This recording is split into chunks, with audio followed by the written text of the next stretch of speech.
I'm gonna play the old promo real quick so we don't have to read that. I had some little short technical difficulties because we're working on next week or the week after. Moving to 3 series broadcast, Twitch, YouTube, TikTok. Thanks for joining, guys.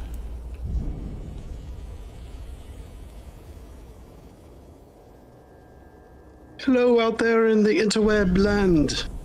We Hello, want to give chat. a big shout out to our awesome sponsors.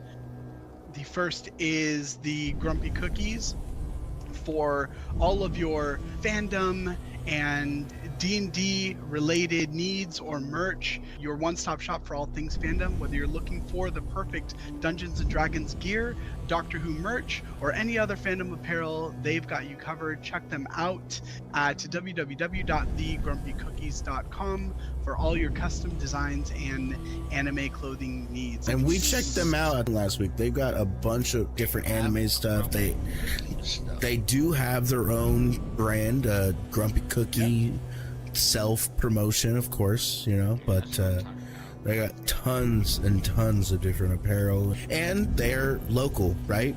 Yes, they are local. They are local to us here in Sacramento. Yes, they are. Yeah. So I did not know that. Awesome.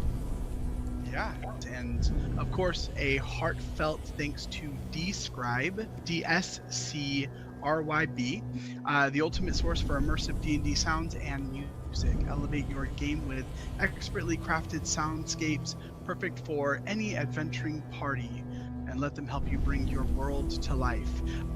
Stay tuned.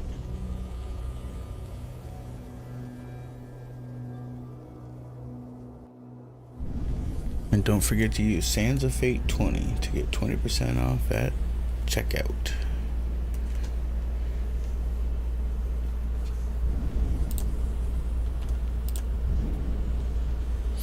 And we're solid. Whenever you're ready. Right. With that, are we all ready to suspend our disbelief and enter back into the realm of fantasy? Let's do it. Mm-hmm. Kill me, DM. Then, let us suspend and dive back into the realm of fantasy, where last we left our brave band of adventurers. You were all delving into the tunnels beneath the Lost Woods, and you all found yourselves upon a fork in the road. Smelling the trail of ozone and industry, you took the right way passage until you found yourselves upon a large cavern with a large mechanical device discharging electrical impulses into the surrounding acidic pools and ceiling, creating a goopy-like bile that collects within the pools of acid. Making your way across the stone bridge, Oro had a sudden realization as 2 large slime-like creatures attacked from the pools below, attacking Arhiho. Necroplasms, a dangerous ooze from the undercity of Ravnica. Quickly dispatching them, you decided to shoot arrows and throw rocks at the device on the other side of the acidic pools, shattering the crystal upon striking. Someone's at my door.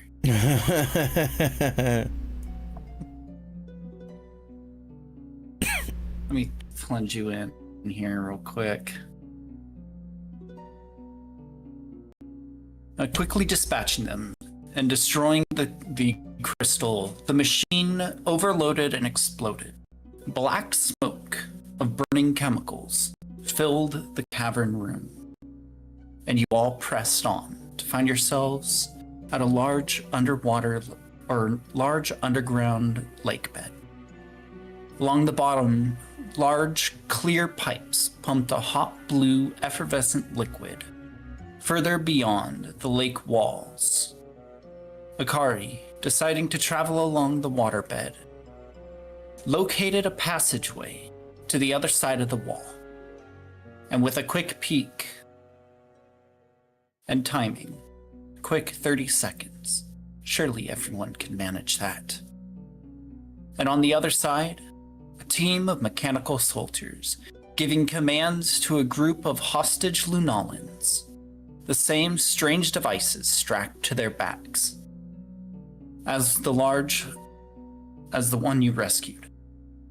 One of the large soldiers cried out commands as they all quickly and harshly ordered them to grab the rest of the crates and get moving. Returning back to the group and filling everyone in, you all decided to take the plunge and dive beneath the water's surface. Oro, taking squirrel form, you latched onto Arhiho's shoulder armor as you all held your breath and dove below.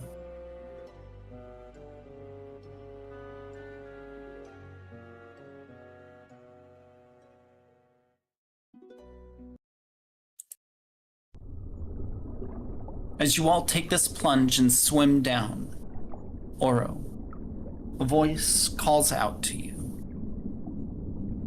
The same, somewhat familiar female voice.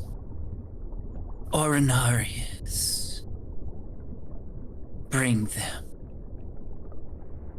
Bring them to me. For us.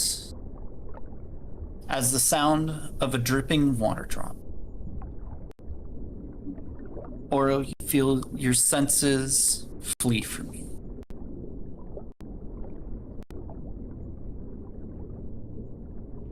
In seconds, adrenaline spikes. Arhiho, you feel as these sharp-like mandible-like blades pierce and bite into your sides as you and Oro begin rapidly sinking toward the lake bed. As the rest of you jolt in their direction, you see the bed of silt. You look to see what was a bed of silt just a mere 5 feet below you has been replaced by an expansive, bottomless abyss. As you all see Arhiho and Oro being pulled down into the depths by some invisible force. What are you all doing? You are definitely hearing me go.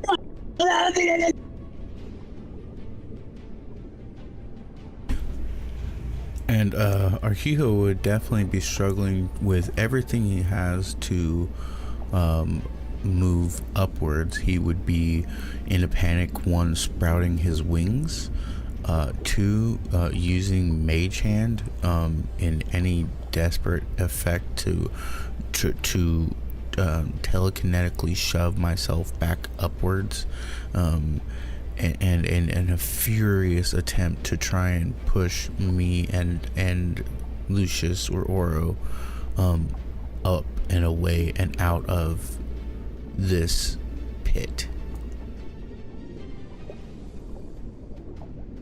You begin to struggle against the forces that have you bound and pulled. Go ahead and give me an opposed athletics check.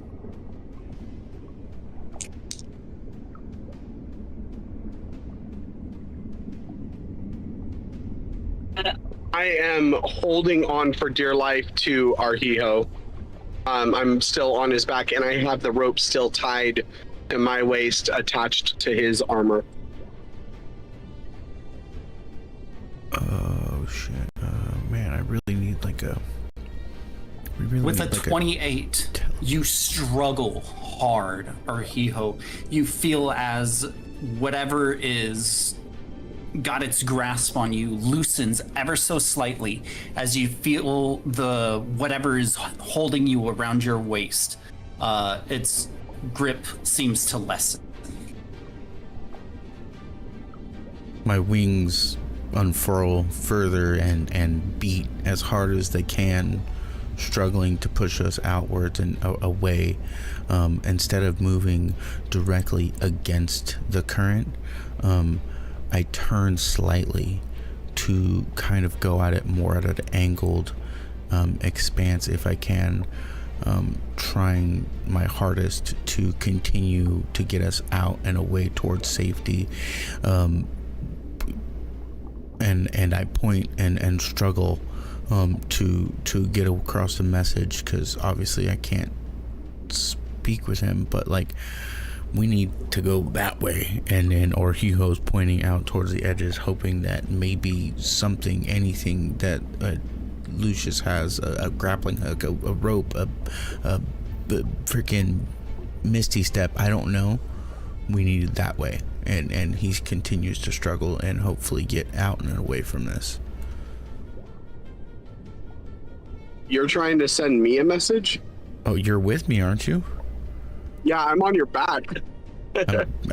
Communication is emotional, and sometimes it's more about body. Ooh. Yeah. Can I see anything that is pulling us down? Is it like psychic or is it physical? Yeah, you said I felt pain. Like, can I perceive what it is that's holding me? Or pulling me? Arhijo, you can go ahead and give me either perception or investigation. And can he roll with advantage on that DM as I'm trying to aid him? Oro, as you go to look around, you begin to feel strange. You feel your limbs almost stop responding to you. Oh, God. As you feel your consciousness begin to fade. What? With the 27, Arhijo, you look down and around. You almost see like these strange water-like current, kind of like mandibles that kind of have you pinched within their pincers. And as you struggle and look around to see if there's any way that you can free yourself, you see a strange blue liquid leaking from Oro's eyes. Does he see me letting go of him as my body's going limp? You are still clinged on tight. Okay.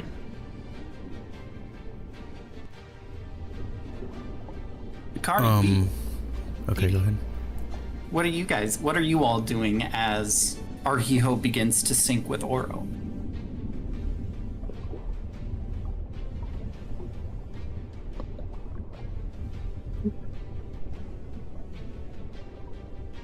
Beat is panicking. Is there any space underneath them, or do I also risk going down? You feel that you can swim to pursue. Whether you can keep up with the rate that they are descending at is questionable at best. But as you kind of look down, because you've already come through this passageway, you know that there should be like a lake, like a silt bed, just 5 feet from where you guys were swimming beneath you. But that's gone. It is like open ocean. As a watery abyss stares beneath where Arhijo and Oro are being dragged down into. Can I still see them? Yes. Okay. How far are they then? Off initial reaction and taking to actually turn and look at them because you are underwater here, you will see that they have already been pulled down by like 15 feet. Okay, put it up and away. Like they are sinking, like they have an anchor attached to them. Even with my struggling, correct? Yes. Yeah, okay, great. Can I see what's grabbed them? You can give me a perception check.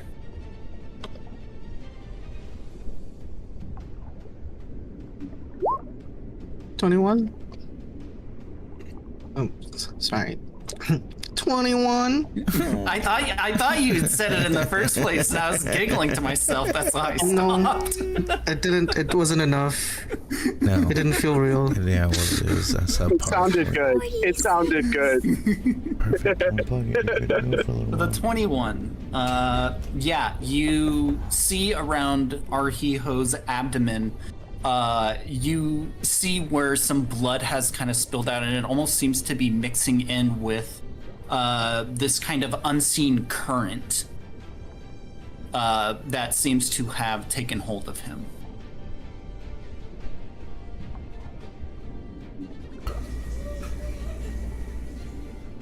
Okay.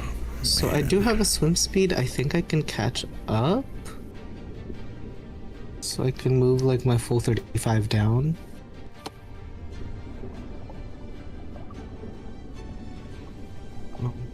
So I'll do that.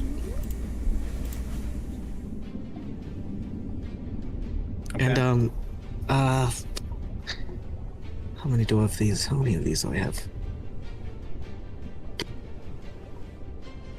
14. I don't know what's down there. 18 AC. I don't want to waste anything, and I don't know how archery works underwater. Not great is what Yeah, was what I'll say. Not good at all. And all my wizard In a spells. bullet, I have Sorry. magic missile, but I don't have it prepped. You can only have 3 Sorry. wizard spells. I can only have 3 wizard spells. when we needed you most, Akari. Oh, I got us this far. right. Y'all got stuck, okay? I can True, stop thinking. true. I'm gonna No, stop I'm thinking. so sorry, I'm gonna let this Kari, I'm so happen. sorry. Right. As they go I'm down, gonna- you just see Akari shrug. Right? That's what I'm seeing. Your eyes are closed. You are passed out. I'm just gonna breathe light down there. I don't know. See if I hit anything. So if there's anything down there, So you're aiming below them, where they're sinking. yes, yeah. You unleash this blast of light, and as it kind of very briefly illuminates the area below Arhiho and Oro, just as soon as the light blinks out, they continue to sink, and they whiz right past you.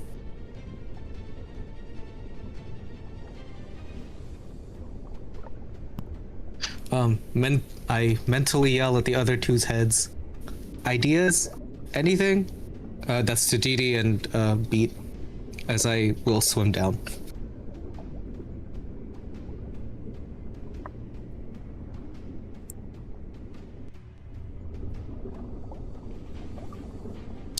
Fuck it. Can I also just, as I do that, put the monocle back on? See if I see anything that is unseen.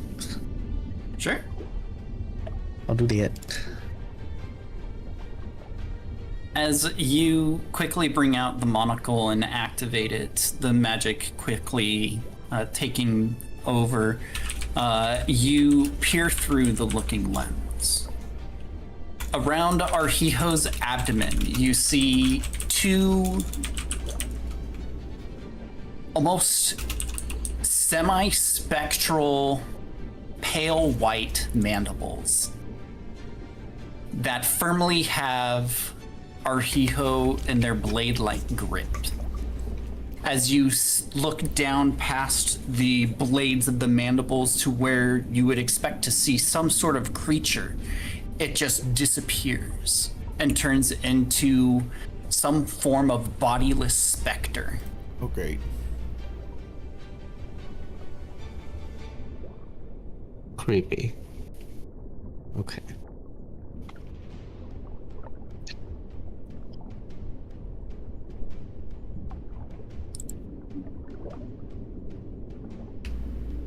Meanwhile, Oro,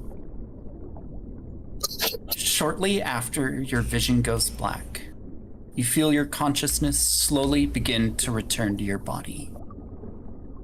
You feel yourself being dragged around through the water with ease. Are you dreaming? You begin to feel multiple hands reach down and let go as they touch you, touch your shoulders, your hands, and your back. This jostle and movements.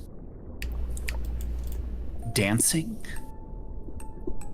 Your vision begins to return. No longer swimming through the underwater passageway on Arhiho's shoulder in squirrel form. You find yourself at the bottom of a dark abyssal lake bed in your Genasi form. Before you, emitting a soft, warm light, is a tall, slender, and beautiful pale masked individual. All four of her slender arms reach for you as they puppet you along in a twisted dance of the drown. All around you, you see the twisted and dilapidated ruins of a strange-looking city. And as you look towards the buildings, you watch as they evaporate and turn into a black void.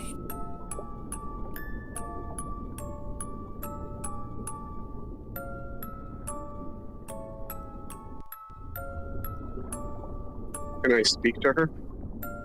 You hear in your mind, so he stirs.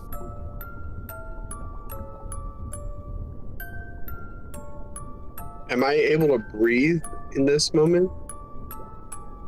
Yeah, you expect to feel that pressure of holding your breath, but there's no pressure there. You seem to be able to breathe fine. Oh, that freaks me out. I look around. What do I see, DM? As you look around, you see the dilapidated ruins of cities being broken down within the currents of this underwater abyss as it turns into a lake bed silt and settles back upon the lake bed floor. As you get danced and twisted and turned and parioted, the silt kicks up and floats within the water around you.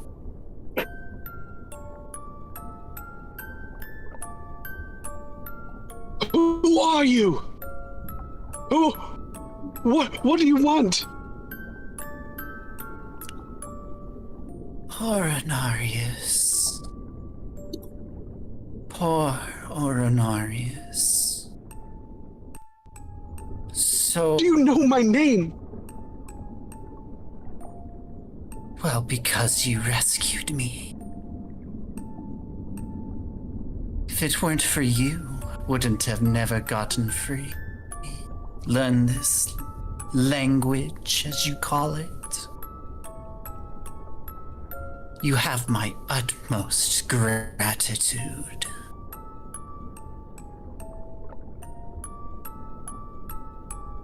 As she said that, she gives you a little twirl. As your body twists and turns in the small current, she lets go and takes a deep-seated bow before reaching back up and grabbing your hand, pulling you back into the dance.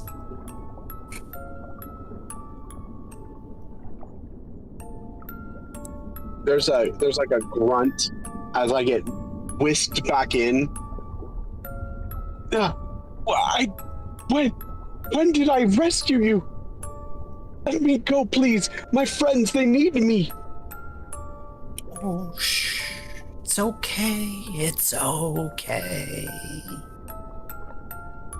They will be joining us soon as well.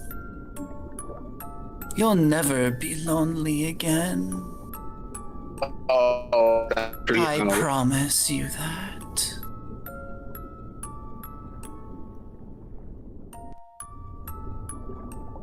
Can I struggle against her? Go ahead As and I give try me to a twist wisdom it save away. with advantage. Roll that for me, DM? I'm so sorry. Yes, I can. Thank you. Mhm.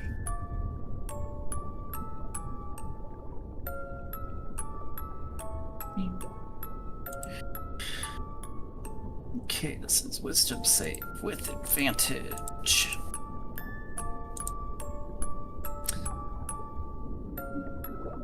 You struggle and try to turn your body, trying to pull away from her grasp. But you find yourself unbudging at this moment. As she quickly wraps her arms around you, spins you around.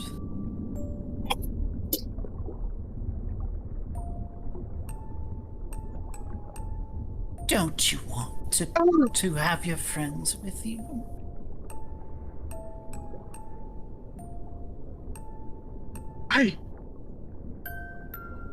Please. I do, but not in this way. Please, let me go.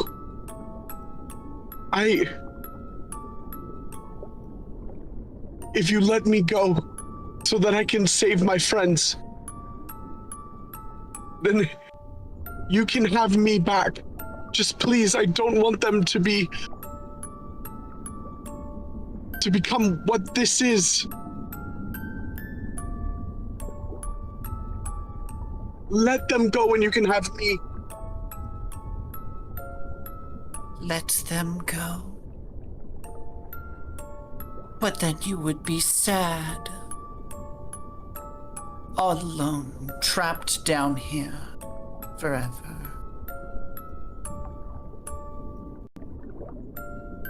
But what if that's what it takes to see them survive?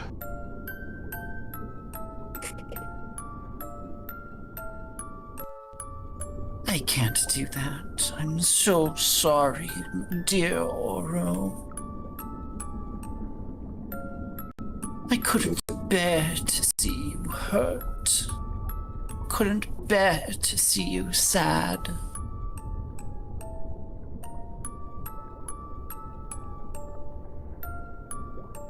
When did I rescue you?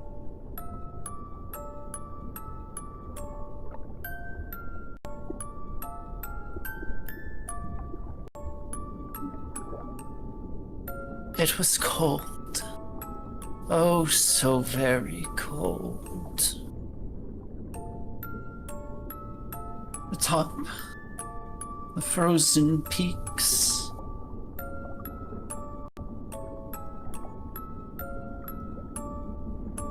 It was you, your blood, Oh my that gosh. woke me from my frozen slumber.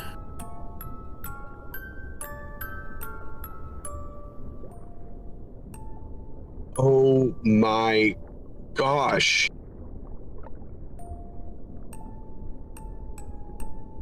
At that, I go still as I recall those exact moments.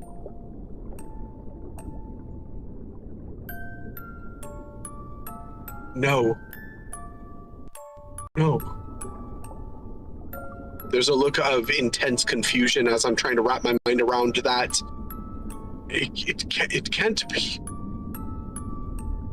We were just trying to get by. We were trying to get passage.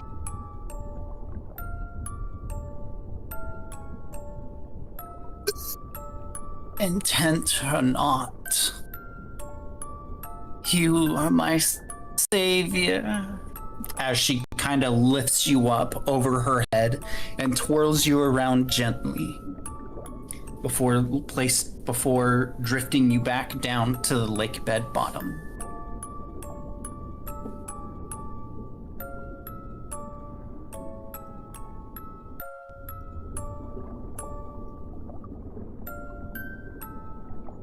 I'm speechless.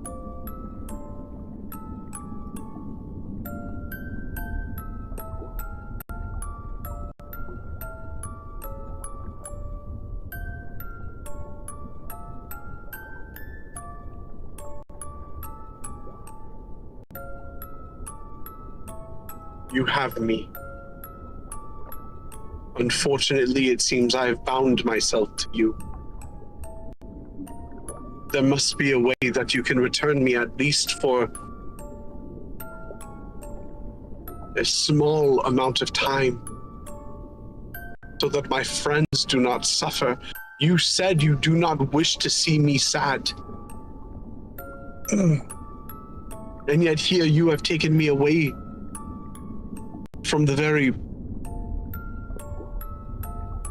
bonds that have brought me out of the most intense sorrow I have ever felt. Do you wish to return me to that? By taking away deepest friendship I've ever had? And equally so, that of rescuing many other trapped souls from the most evil, vile of men. That is where we were headed. That would bring me joy.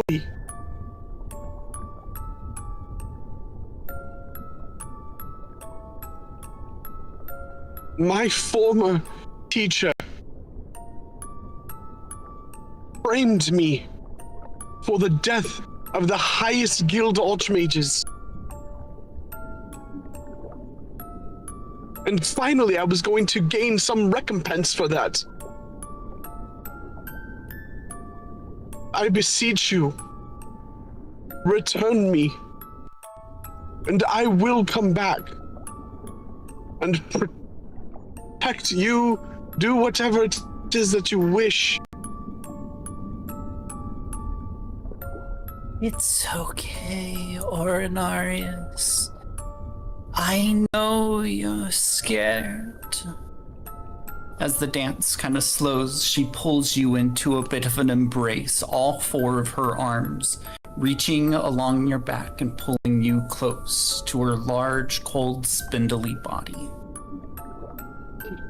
You won't be sad anymore. Not down here. Your friends, they'll be joining us. Joining us in my warm embrace. And we'll all dance for eternity.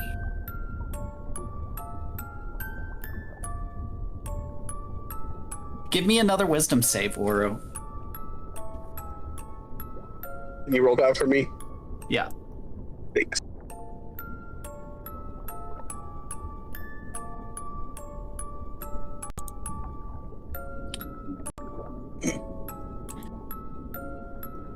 As she says these words, you almost feel a spark kind of ignite in you.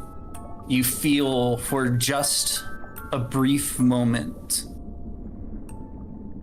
a spark return throughout your entire body as you feel you seem to have regained some control of yourself.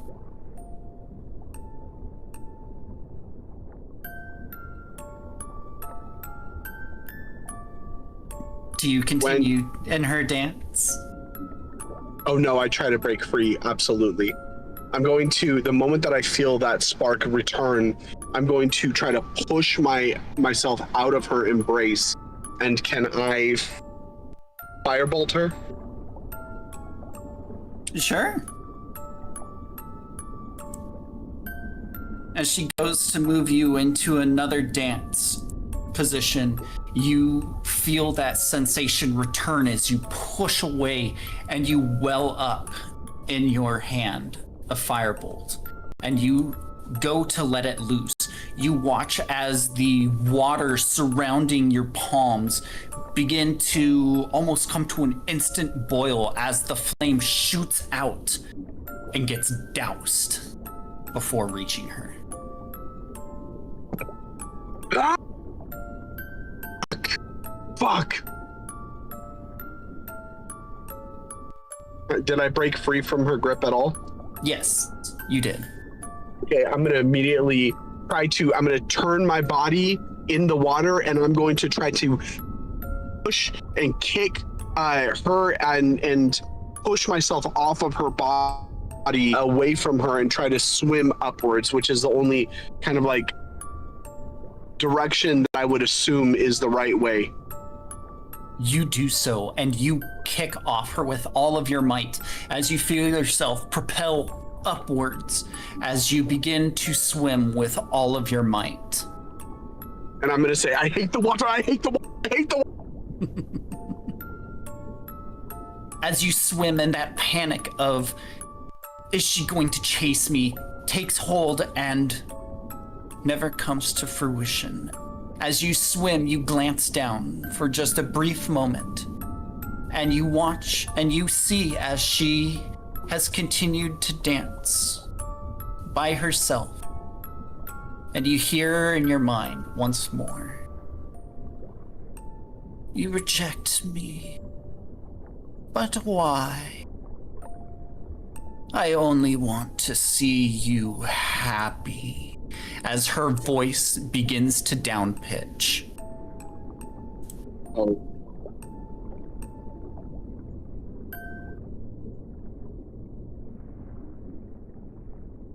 I'm just going to keep swimming. Back at the underwater lake, Arhiho, you're being dragged down by this unseen force as it has cut into you, and Akari is very quickly swimming down, trying to respond and try to do something to break you free of this descent. As you feel the pain at your sides lessen completely, as the currents that were around your abdomen give way and dissipate into the surrounding water currents. Your vision begins to feel slightly blurry, and as you kind of blink and clear everything, you find yourselves all back in the underwater passageway with the glowing pipes coming from just down a little bit further away. Arhiho, Oro. Arhiho, you find yourself kind of slightly covered in the silt of this underwater lake bed. As Oro, you feel yourself come to as you are now in squirrel form, grabbing onto Arhiho's armor underwater. I'm going to clutch onto Arhiho's armor, and I'm actually going to try to pull myself up a little bit more closer to his head, and I'm going to grab onto his whatever under clothing he has, and I'm going to bury my face in it, and I'm going to start to, like, tears are going to well up in my eyes, even in the water that we're in. And I'm gonna just have my face buried into his clothing as I'm continuing to hold my breath, terrified of what just happened. Yeah, we're still underwater. Yes. Are my wings still out? Is it still? Yeah. So, whichever way we were headed is quote unquote forward is just his one encompassing goal now is hold on to Oro and get to wherever we're going. So Arhiho's panic mode is still firmly in place. He comes to, we come to, he looks around, realizes where we're at, and immediately begins to grip, claw, push, shove, walk, beat his wings, everything he's got to get to wherever we're going, to get to these Lunalin and get Oro out of the water. Okay.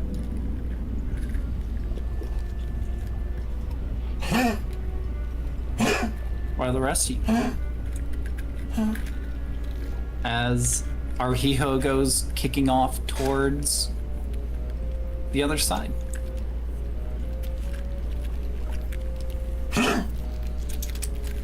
Beat is gonna follow. Okay. I also want to follow. Also following. All right. As you follow Arhiho and Oro through the ending open way of the underwater passage, you see the familiar kind of air pocket that rests above this water as you breach the surface in a scramble to get out. You're all greeted to the sight of a mostly kind of cleared out area. You see some like scraps of rope here and there, a couple of broken boards, but anything that Akari you had seen that was here before is gone.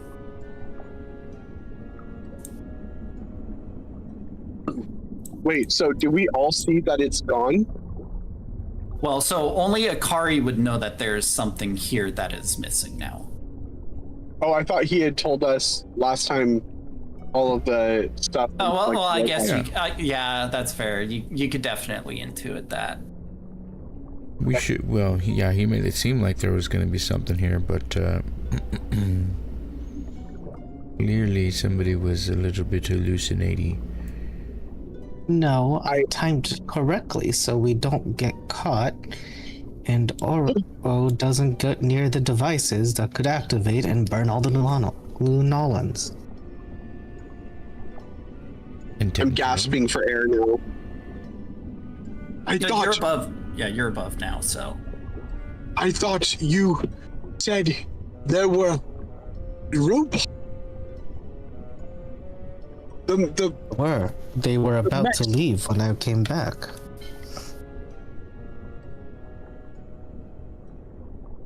Did you want to fight them? Did you want to risk the Lunolans in the fight?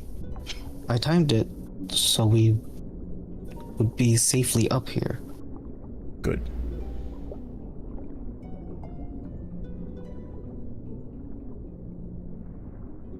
Don't you think that we're going to have to face them come sometime? Why not We now? will. Do you know how to deactivate the devices?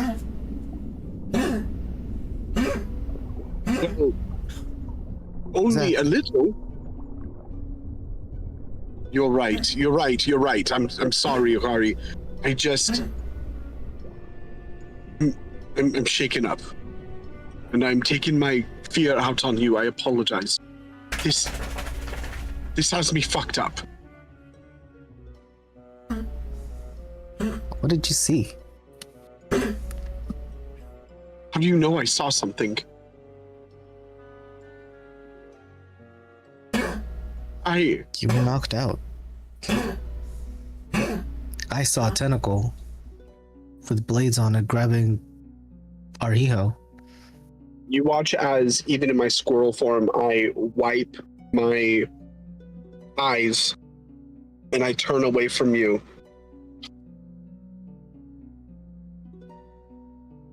Do you remember back at the peak where you found me? I was not there. Yes. Before we fought the dragon. Right. There was...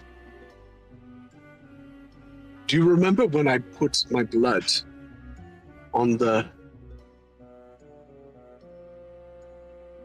altar, whatever it was? Well, apparently it woke up some form of goddess or whatever, and she now has it out for us. So I'm sorry. It seems that all I do is bring damage and chaos wherever I go. She said that she is going to hold our souls for all eternity. But we can't escape. But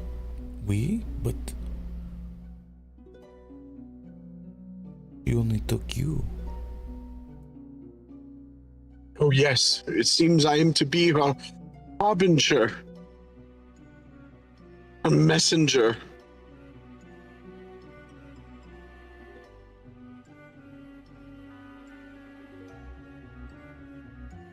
She wants me,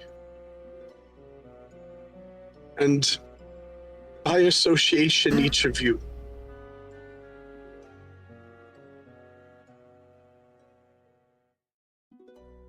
Well, at this point, she needs to get in line. That list is growing each week. Just add At another that- one to the list. At that, I laughed.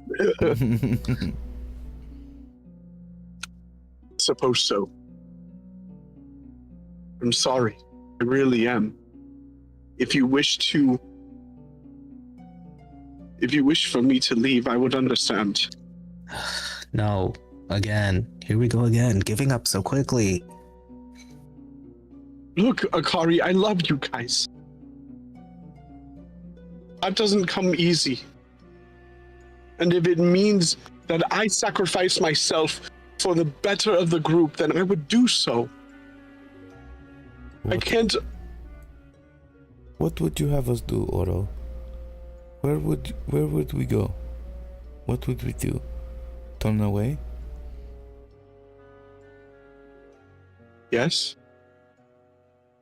Have you known any of us to do so? Dee Dee? Oh.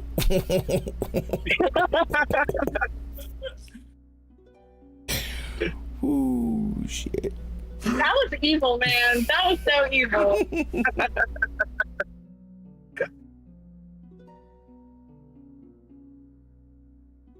Well, okay. Then we move forward. Can we get out of this damned water? I don't like it. We're on the landing. I look down, but I'm still soaked. And I hop off of you, Arhito, and I very much in like dog. I get down on all fours and I shake my whole body. And I'm gonna take off my boots and start pouring the water out of them, and then I'm gonna remove the pin and I'm gonna turn back to my Genasi form. Okay. You watch as Oro takes off his little squirrel boots and drinks water from them. And transforms back. God damned water. I hate it so much. Ugh. Does anyone have thaumaturgy or anything that might be able to make it so that I'm not soaked and wet? Damn it, Dee Dee.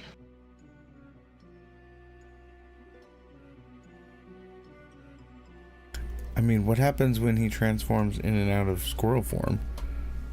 They stay wet? Yeah, he stays wet. His body just changes and his clothes change to fit his Genasi form. Oro, are you fire? Can't you, like, make a fire and dry off or something? Can't you just Oh, turn sure, into yes. fire? Yeah. Also, aren't you a wizard? Like, Don't you? 4-year-olds can cast prestidigitation. Yeah. Like that little That's girl the in word. town. That's the word. Prestidigitation. I can't believe I forgot it. I said thaumaturgy. What am... And I hit myself on the head. And I... Yeah, thaumaturgy makes you louder, man. I look at... And I look at you, Akari, incredulously, and I go, He's dry. you asked? He's already done it. It's done. He's dry, because... Because it's a cantrip. DM, is my journal soaked? It can be if you want. I'm not gonna destroy Yeah. your guys' stuff.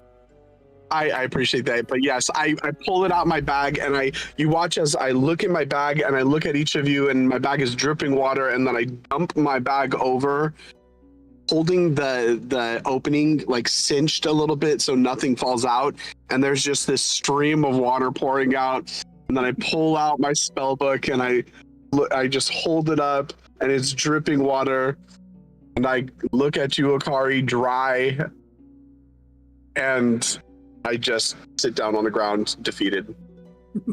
I dry it.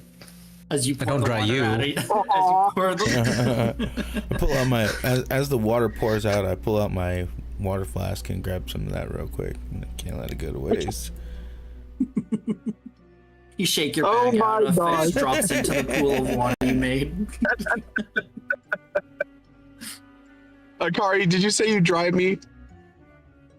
I dry your stuff, but not you. Nice. You Real gentleman. I love it. You took care of the important That's stuff. great. Yes, of course. Thank you so much. My stuff. Yes. Fantastic. They couldn't get any worse. Say Dee Dee, that. how are your wings? Sorry, go ahead, Akari. You said it couldn't get any worse. I said, don't say that. Oh. As you ask I- that, Oro. Oh, go ahead. I dry everybody, but yeah, go ahead.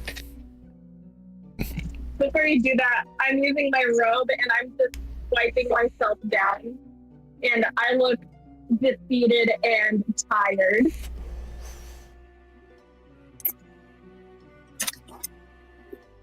How are you, Beat? Being so lithe and Why are able to swim through the water.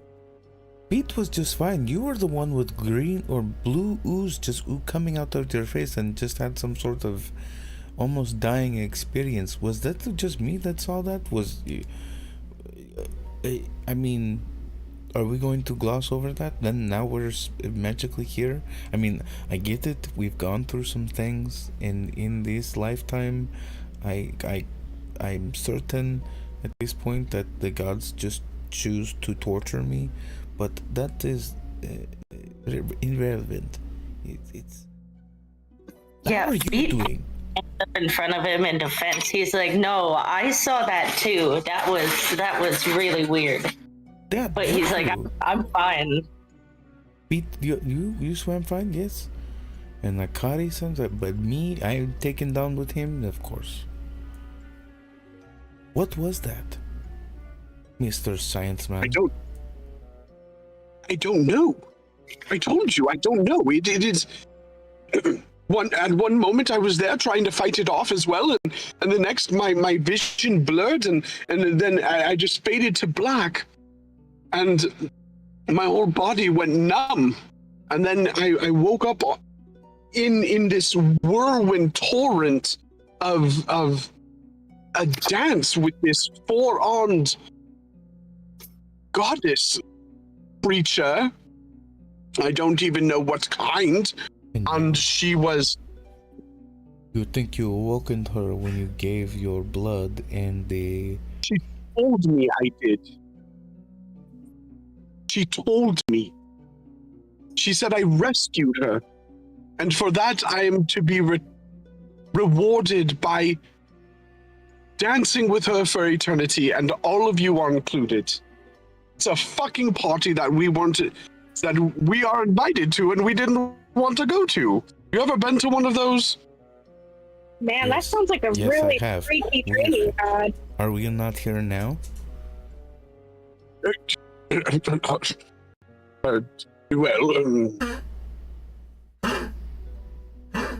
Yes.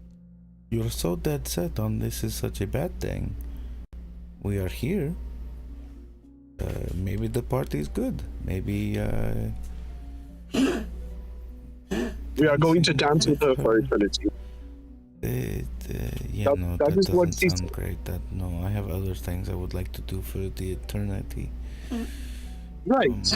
I You wanted could- to go to Maybe your she did paradise just- and with you. Oh, with me? Yes. To my heaven, to my paradise. Yes. Yes. But now we are trapped in this binding of sorts because of my blood sacrifice. And I told her, we were trying to gain passage through the ICP. Wait. Laura, why are you so dead set on blaming yourself for something that you didn't even know was going to happen?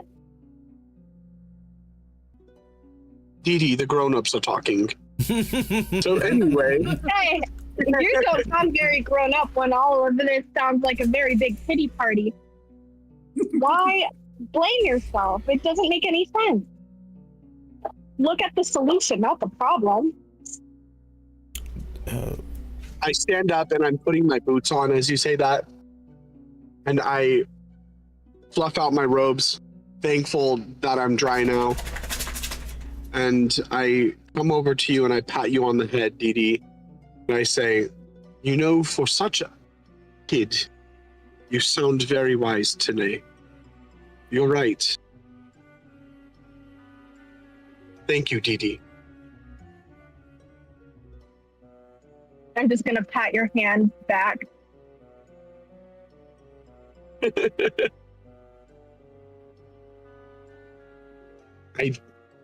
Oh, I'm sorry. I don't. Was that or them keep being loud and waking up Sarah? I don't know. I feel like I am responsible for the mess that we are in now. And I appreciate your kindness and grace. I don't know what to say, but she said that because of blood, she was awoken, she was rescued, and now we are rewarded with eternity with her.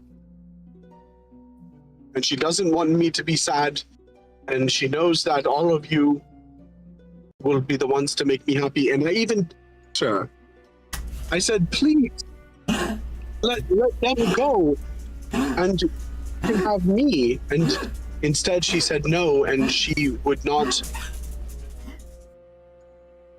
allow any other offer. And then finally I was able to break free from her dance, and I kicked myself off of her, and I just swam because that's all I knew how to do, and I woke back up with clinging to you, Ahiko. Did she And give we you were back. her name? No, she did not reveal who she was, even though I asked. The only matter Is there a book? Is there anything written about her in any books you guys have?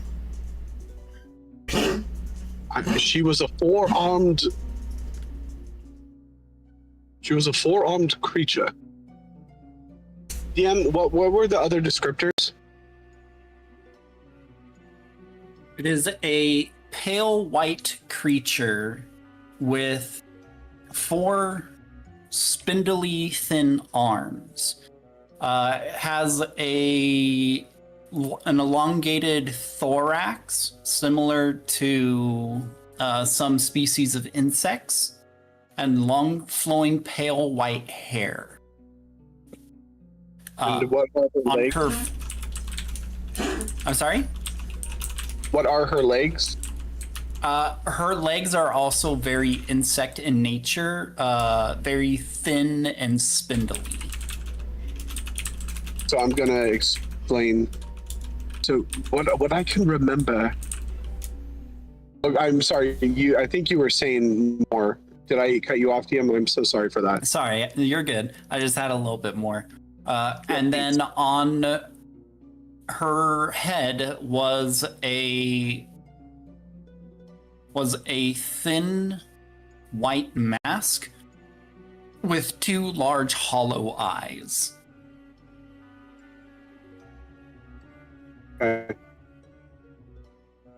So what I can remember. Thank you so much, DM.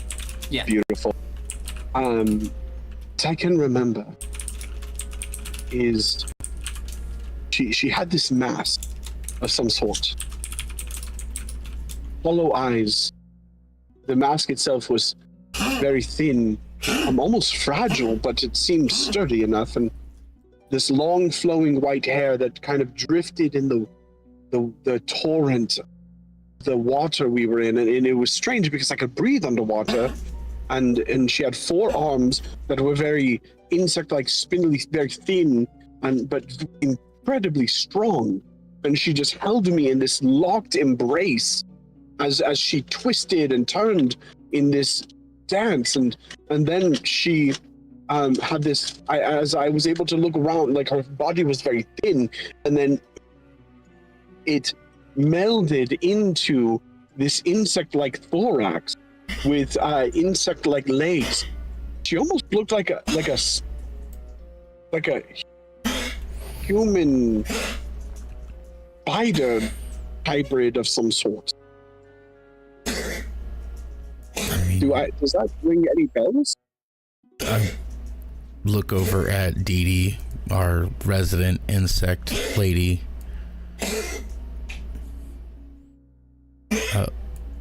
I don't. It sounds a little. Did it have wings? Was it like a Lunolan?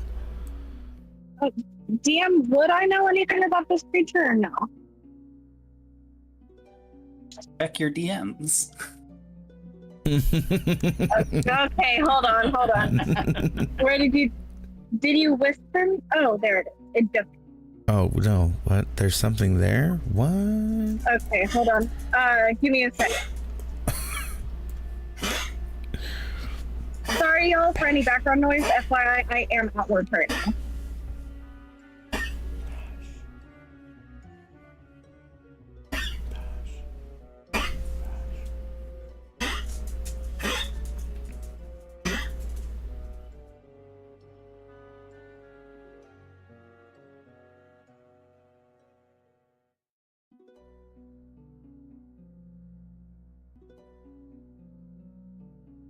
Okay. Oro, as you begin to describe this creature, a look just of recognition just dawns on my face. And I'm going to run up to you and grab you by your shoulders and say, hold on,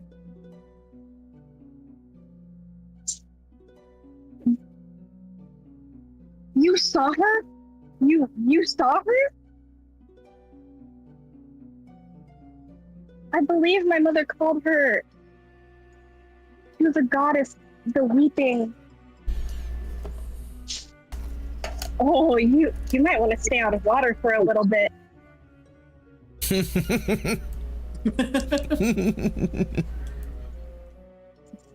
But a look of.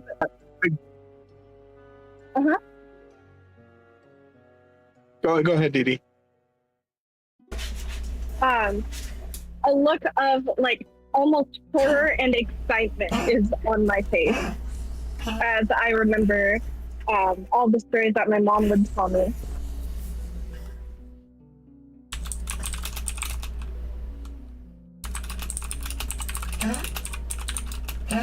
You know this being? Yes, she sounds like one of the goddesses. She was the goddess of the water. Oh, yes, of course. That's fantastic. Of course, I, of all people, Orpheus Zul Zorander, the third elusive fire of the Ravnican guilds, is the one that gets pulled down by a water goddess. I see greatest flame, phoenix of all creation, is the one that is betrothed or trapped by the water goddess. Of course, that makes no sense. Archeo's biting back a laugh, of course. Absolutely, 100%. Why not beat? Why didn't you get pulled? Why would I? Why would it be me? Why weren't you here earlier? Hey now, I'm just gonna need you to run over that description one more time. and I'm rifling through my bag and I'm pulling out a pen and paper and I'm looking up at you, Oro, eagerly. Do you worship this being? Deity of the Water Tribe? Not a tribe, but she was worshipped by all of the aquatic life. And the sparkles are in my eyes as I just go on and on and on about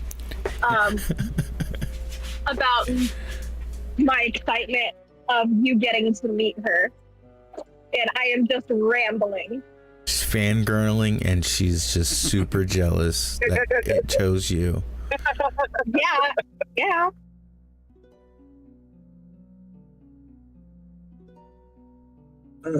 That is true though. What is the likelihood that a water spirit falls in love with a fire genasi? It sounds steamy. You stop it right now, Audio. Do you hear? You can take. Watch out, he's gonna boil over. I am done. Akari, is there anything that you know that could break this? Or maybe transfer it, give it to Dee? I'm not from here. I wouldn't know. Oh, no opposition to that. Beat Arhiho? Maybe marrying her, she might give you the ability to breathe underwater. If I'm lucky, she ends up being happy with just you and we can all move on. Out of character, is this going to be another Persephone and Hades love story, but except it's the goddess and Oro? We can only visit every couple of months. DM, please give her disadvantage on the next 5 rolls. Hey, I think I deserve advantage for that. No, give her inspiration. Clearly, she's earned it. And while you're at it, give Arhiho disadvantage. Yeah. He is rooting for the love story. Girl, just try and romance her. Please, DM, give everyone except for me disadvantage. You all die. Yay! Wow. Time to Damn reroll hangover. characters. Good jeez, everybody. DM, I thought you said no TPK. TPK. I did in TPK. Well, I mean, I TPK'd the campaign. Yeah.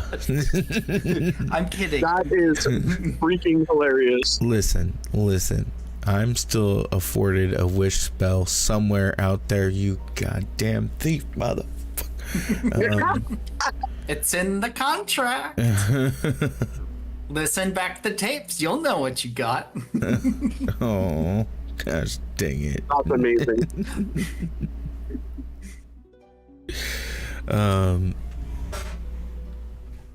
Now that everybody's dried off and we've had at least some second to reassemble, what's our options here? What do we see? Where did we get to? Yes. How do we proceed forward? And is there signs of footprints of the Lunalan, or was he lying about them being here the whole time? Go ahead and give me an investigation check. And as you all kind of take a look around, taking in the scene, the small scraps of whatever could have been any sort of supplies, still kind of laying remnant. You look down and you see that the passageway does still continue on, as the tunnel does open up, leading into another passageway further in.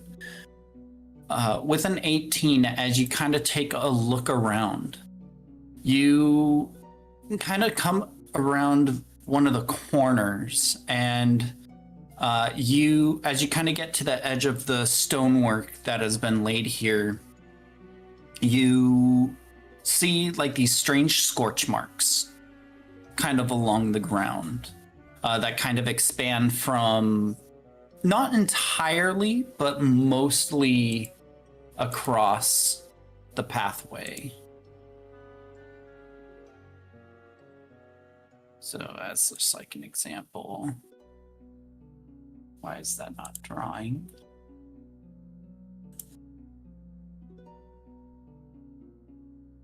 Scorch marks are like right here.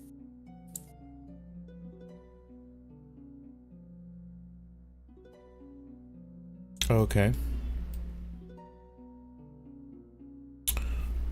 Scorch marks, like fire, like a fire wall, or like jetting fire. As you take a closer look, the burn marks don't appear to be from fire, rather more like a large source of energy. And as you kind of take a glance around, you look to your side, and tucked away behind some of the large mushrooms appears to be a non-functioning mechanical individual as they lay there motionless. And Arquijo backs up. Oro. Akari is a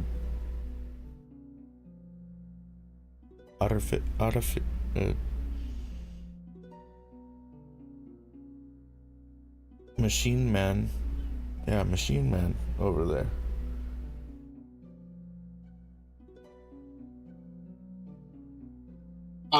As you are saying that, you're gonna see. I'm still talking to Dee Dee. I don't want to be a part of this betrothal to this water demon goddess, whatever it is you worship. Is very hideous, and I don't like insects anyway. A difference for you. I make an exception for you, Dee Dee, because you are very cute and cuddly. And then as I hear you say that, I'm gonna stop mid-sentence, and I am gonna turn, not even aware that you had moved away to investigate Arhiho, and I am gonna pause, and then I'm gonna put a finger up to Dee Dee before she even says a word, and I'm gonna put that on her lips, that finger on her lips, and I go, shh, Dee Dee, be quiet. I'm gonna swat away your hands. With all four of my hands. Beat the kids. And I'm gonna walk away, and I'm gonna move to you, Arhiho. What is it, Arhiho? He just points at the robot man. How did we not see this before? Akari, beat. Dee Dee?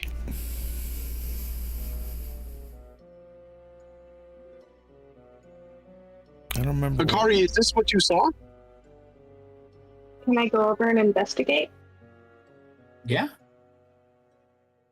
Yeah, a smaller version of the big one. One of the striking things that you do notice, Akari, is that the blue kind of like energy core on this thing has gone completely black.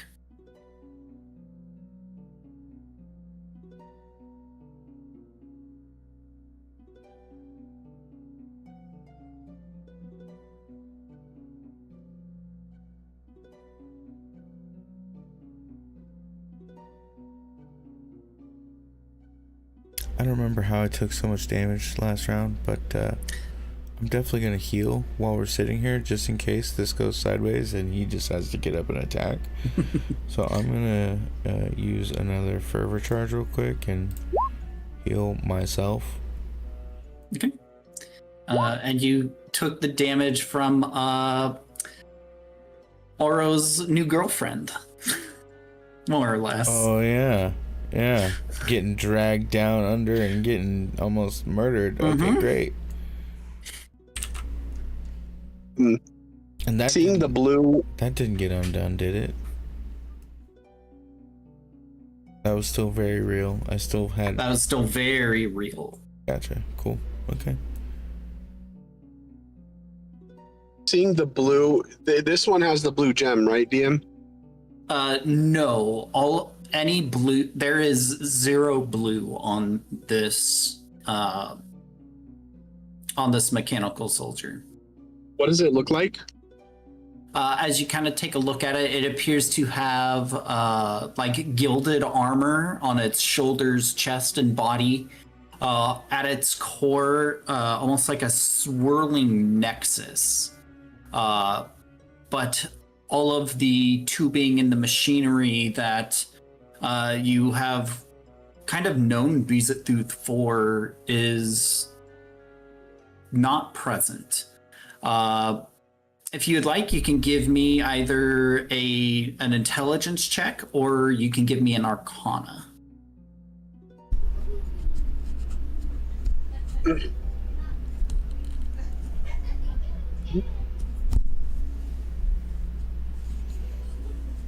Let's go.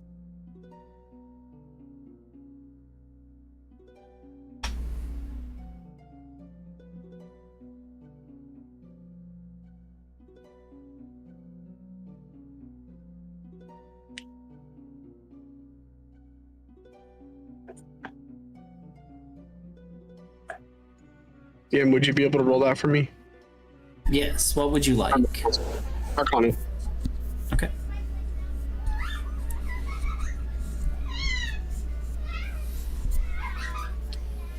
To the arcana. Sorry, I had to pick up dinner for the kids. Oh, you're good. With a 20, you kind of get a feel for it.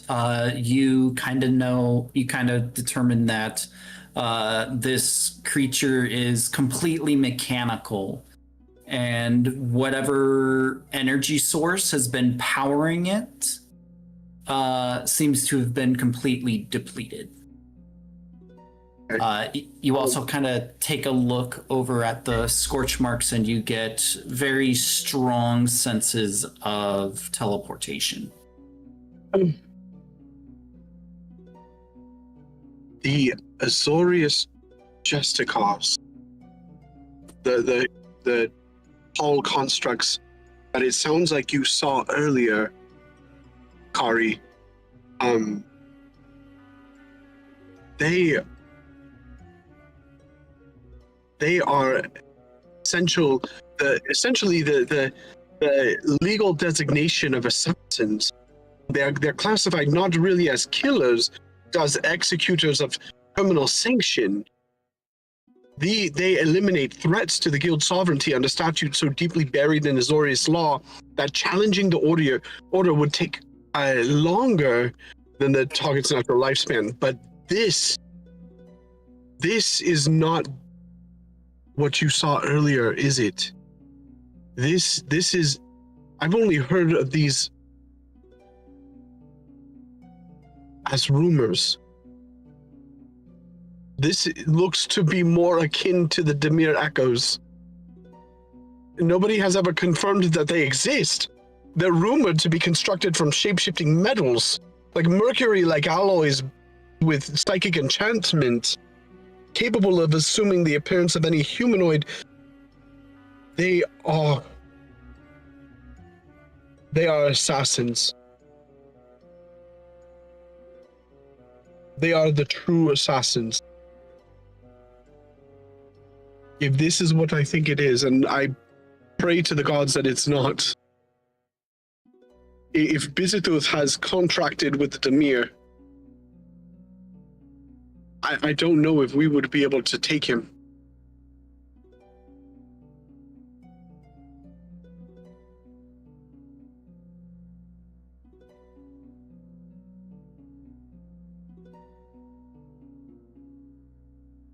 I'm sorry to say, but there were a lot of them, and they were telling the Lunalans what to do. Oh, by the gods. How many Lunalans do you think that there were? More 9, than 10? maybe? I don't remember. Felt like so long ago. And probably one big one, definitely. maybe 6 of the smaller ones. And do we know what they're using them for? Yes, Didi. Why would Bizitooth want your kind? What have you not told us of your kind, Didi? I haven't told you not much. That was very clear. Anyways, do you think we could do anything to reprogram this thing or learn anything from it?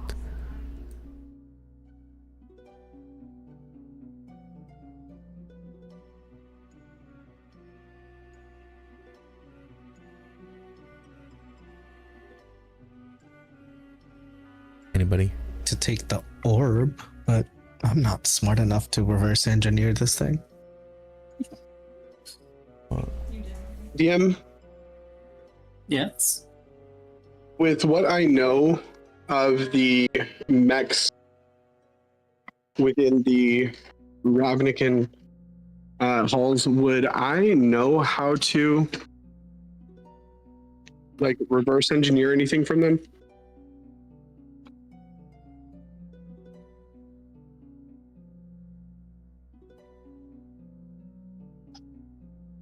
Probably not, huh?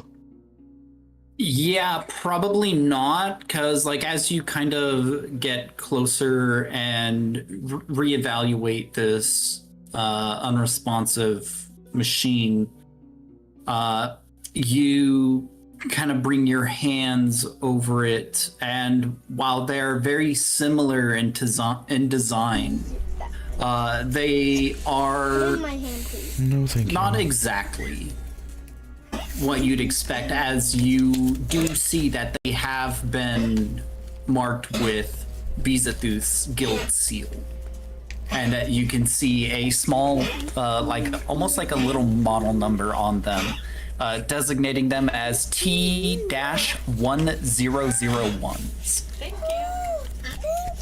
That should be more than enough, right?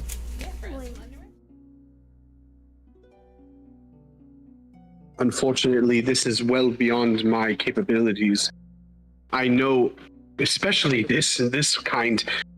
I've heard rumors of them, but how they actually operate, or what we would be able to pull from them, I mean, maybe if I spend a few weeks learning their components and the arcane magic that holds it together.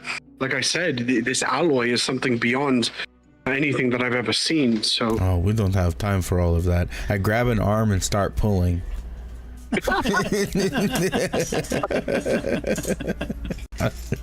I have one hand, foot firmly planted in its chest, and I'm just trying to rip an arm off. Hopefully it gets the whole sleeve. As you go to reach the arm, Oro, do you try to stop him at all? I would say, I'm sorry, wait. As you reach up, Oro, as you motion for Arhijo to stop, as Arhijo pulls the arm forward taunt, you kind of reach over and you place your hand on it. I would like everybody to give me a perception check. Oh crap! She needs a phone. Damn it, Arhijo. Sam, can you roll for me? Yes. I've got my roll, PM. Thank you. I mean, thank you so much, DM. Uh-huh. How gracious and kind you are. Yes, praise me.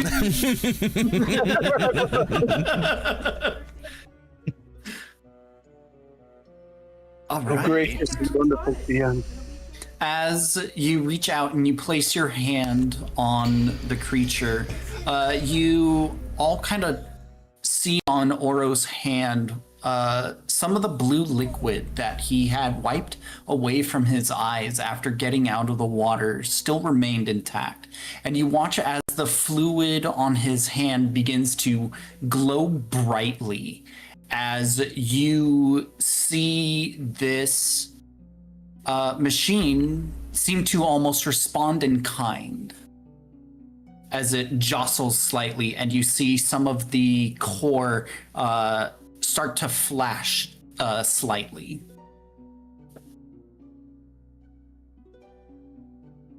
I'm going to immediately. Oh, he'll stop! You're waking it up. I punch it in the face. As you punch it and its body jostles, Oro, your hand falls off of its arm as it seems to stop waking up. Wait. Do it again. I look hesitantly back and forth from it and him into the light. Are you sure? No, I'm not. But if we can reverse engineer any of this later on, then it can only help. And What if it seems wakes like up and starts attacking us. you punched it and it made it go away. Okay, so he like reaches over and grabs its forearm again and like doesn't exactly start pulling it up. He just kind of touches it. It doesn't seem to respond. You can give me an insight if you'd like. Yep. The files are in the computer. Can he roll with advantage, Jim? With a 26, I don't think he will need to. No, sir. What if it's a not 20?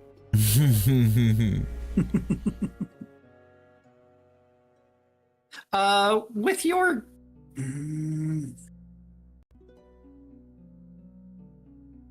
I'm gonna have to say no on this, only because I feel like if you were like actually kind of guiding him through it instead of just saying like punch it again, see what it does, then possibly I could argue advantage. But with a 26, you pull it forward and do that, and it doesn't respond. As you think back to the scene of it reacting, you vividly remember Oro placing his hand on the machine thing's arm, and something reacted. It's only when he came to stop me from doing something. So like I'm not like kind of exactly realizing, but kind of realizing again. I go to again pull the arm from the unit. Plant my foot in its chest, grab again around its wrists. Really making sure it placed like underneath that little shoulder pad, on the chest. We want to rip it straight from that socket.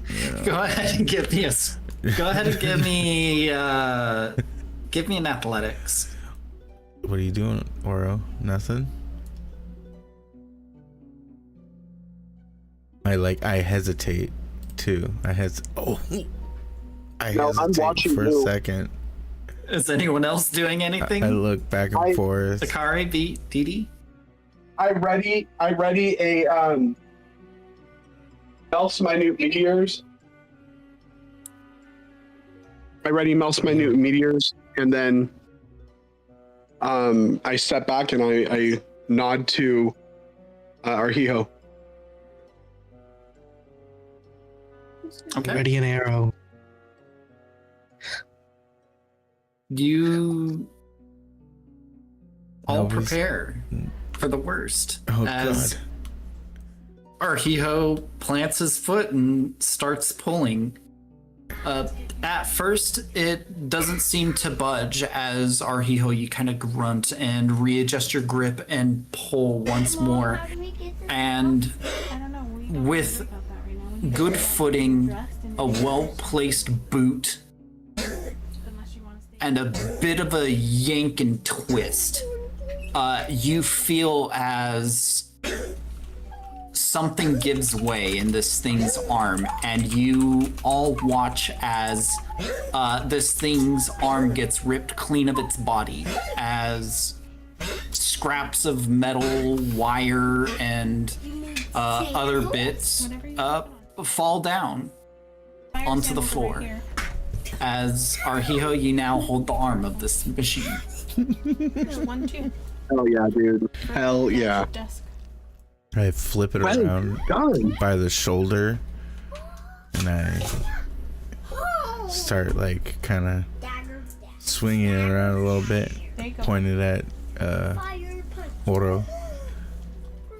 Touch You find my that as you flick the arm, it naturally points into a finger and points at him. arm. Hey, pull my finger. I do it. Oil spits out all over Arhiho's hand. What happens when he touches it? That's it? Spits oil? As Oro, you touch the hand.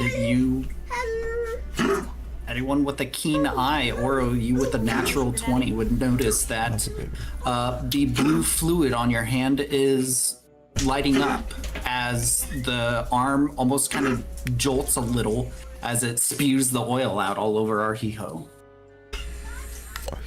Interesting. Do you? I pull my arm back. I touch it again, and I see. Do you see this? Don't get caught up on the street. The fluid dims as you move your hand away, and as you place your hand, the fluid on your hand once more activates.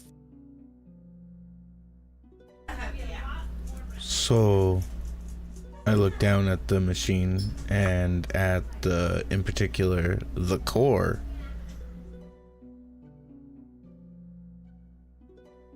Mm-hmm. What? Do you want me to touch it? Everybody? This is not just a me decision. This is a everybody group. Should he possibly bring this thing back to use?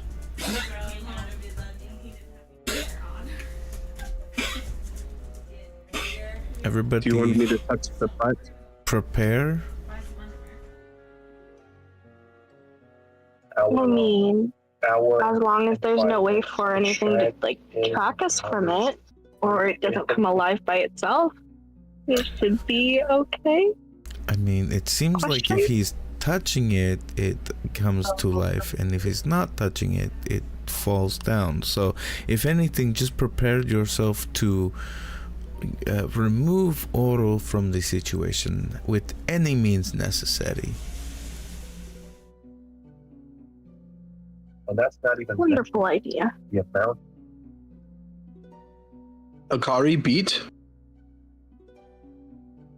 I don't know anymore, man. Grab a Do you rope, want me to touch it? start freaking wrapping it around. You feel safe touching it, or are you Oro's gonna legs. marry something else after you touch it? Good point. I want you to touch it. Oh, Well, then I'm definitely going to touch it. And I reach out and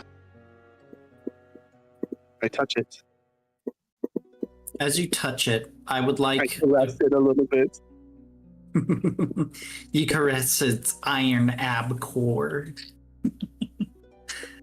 I would like. I'd like for now that everyone is watching Oro do this, I would like Oro, Beat, Didi, and Akari to also give me insights here. I apologize, DM. Can you roll for me? It's okay. Yes, I can. There's one final thing. Thank you. It looks like a If you didn't grab it.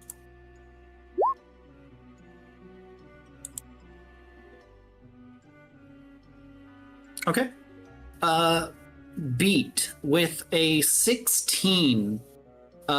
You, as Oro touches the machine, you watch as the fluid on his hand lights up once more as the body begins to shift and almost kind of tremble as if it is powering back up.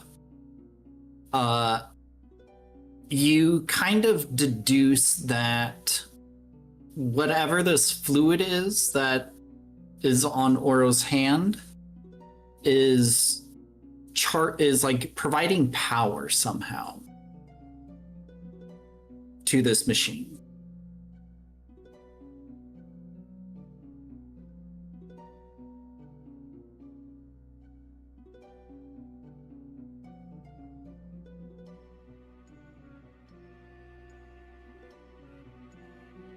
So does the machine fully power up? As it kind of jolts and twists and the lights kind of flicker on and off, you kind of surmise that it'll probably take like a good 30 seconds before it is fully functional.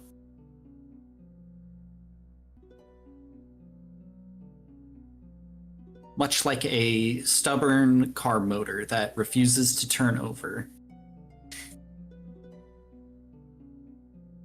Well, I mean, I would have to have some sort of repair at this point to be fully functional. Yes, as it is probably struggling because you're seeing oil shoot out of its arm Plus socket some pressure right now. somewhere along the lines. Somewhere.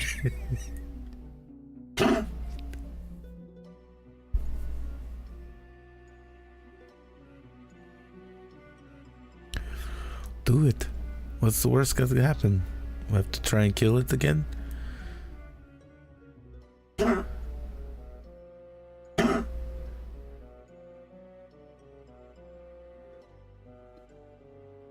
you all just let this happen for the... Sorry, go ahead. No, I'm sorry, DM. I was just going to say I'm going to hold my hand there for the full 30 seconds. All right.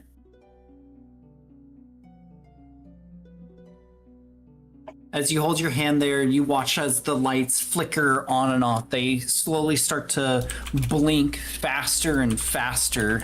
The oil from the arm socket gradually spitting out further and further as this thing kind of reboots.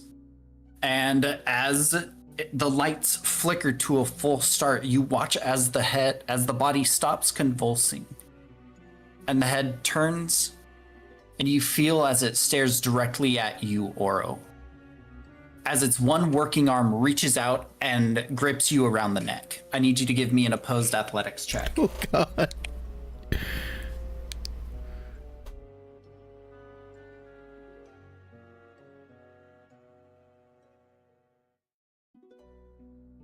I'm going to scream as it does that, and athletics I'm so bad at. Yeah, it got a 24. Oh, As God. it springs up to its feet, hand around your neck, almost like Homer Simpson, Bart choking you, as it stands up, and you all hear this mechanical voice call out, 1, 2, 2, 2, 2, 2, 2, as its core dips and turns back into the black. As Oro, you feel the grip lessen on your neck as its body leans forward and slams on the ground, motionless. And Oro, am I trapped under it? More. No, you're free once more. Oh, I'm coughing. Oh, why didn't you stop it? Why didn't you do anything to save me, brother? I did. You didn't see me hit it? And I hit it.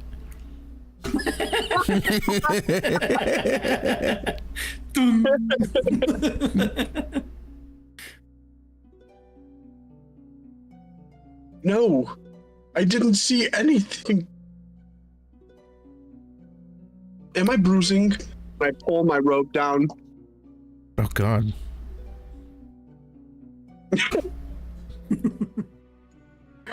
Am I bruising?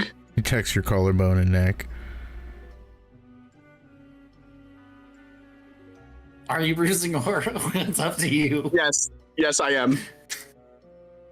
My chicken neck is bruising for sure. Oh, you poor thing. No, it's fine. You're a big, strong boy. There's no bruising there. Okay, thank you. I look over to Akari and give him like a ooh, yeah, and like a little head nod.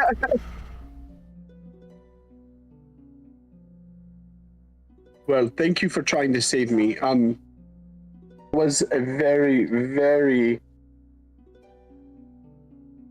Next time, I'm gonna wipe the blue liquid on you, and I'm gonna have you do it. Is that okay? No, yeah, that was scary, huh? Scary, bud? That was scary. You're gonna be okay. Next time, you'll get them, Tiger. You asshole.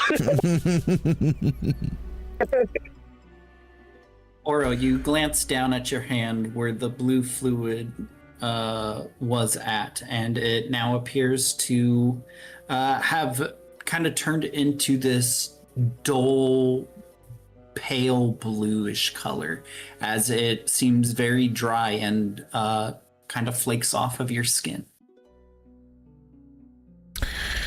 And if I'm not wrong, this is the blue fluid that he started having come from his nose when we were being drowned and he was being possessed.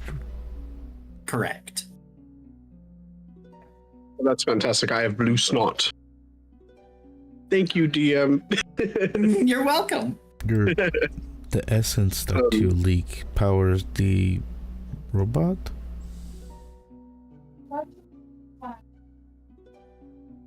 What the hell is with that blue stuff? It only comes out when you're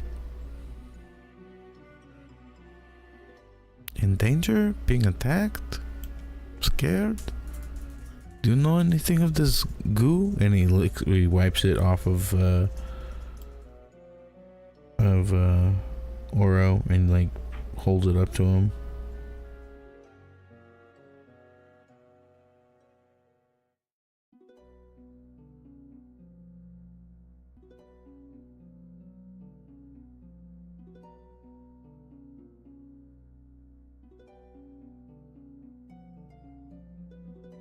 Were you talking to me, Arhiho? Yeah. Oh, I'm so sorry. I didn't realize. No, would I know the... Would I know the, blue liquid, or would I have any idea of what it is? You wouldn't have a solid idea as to what it is or does. You just know that it appears to appear whenever you are visited by your new friend. Oh, fantastic. No, I unfortunately, Ahio, I don't. I'm so sorry, brother. I have no idea of what this is or why it's appearing or anything. I did have a theory from a book that I read many many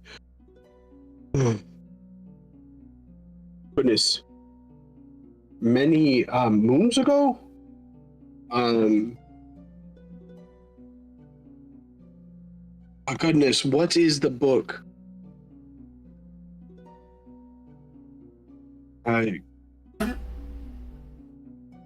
Wait, it's coming to me, and I put my finger to my temple. I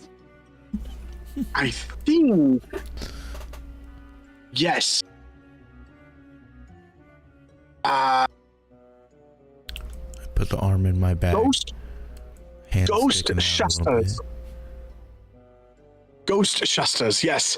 It was it was a book about these crime fighting enthusiasts that went and studied the paranormal, and there was a thing of Doplasma. Yes. It might be coming. I might be possessed. Definitely that. Absolutely possessed. And I have the arm in my bag, hand sticking out, and put it up on back on my back. Well, what do you want to do with this stuff? I kick the robot man.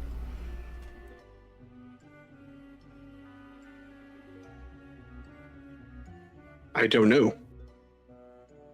And I turn to the rest of the group. What should we do?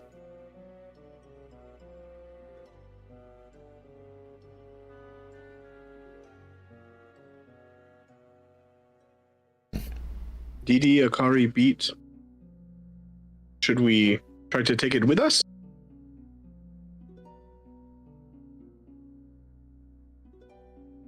My sister just said to me, so it's like, No, maybe not the best idea.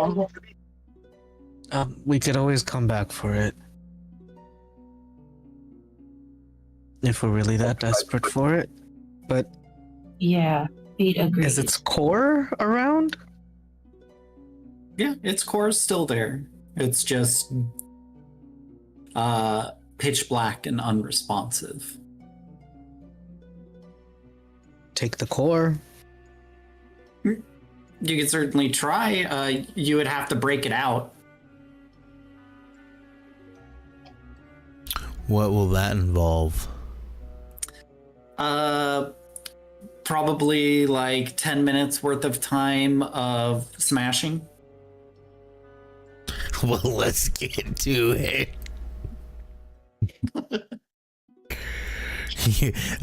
Hearing that Akari wants the core, our hero's like, well, then get over here and help me. And then, like, he puts his bag down and, like, places a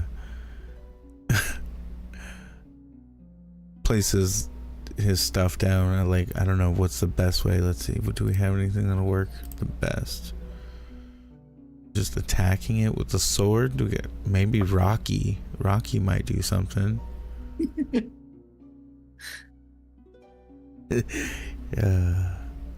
How big was Rocky? Rocky could swing with two hands? Baseball sized. Oh, Rocky's not big enough.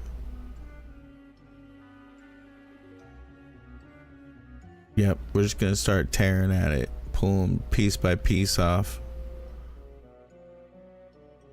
Okay.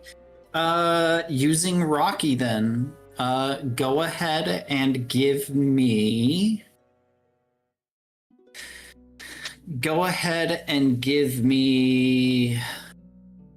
an improvised weapon attack.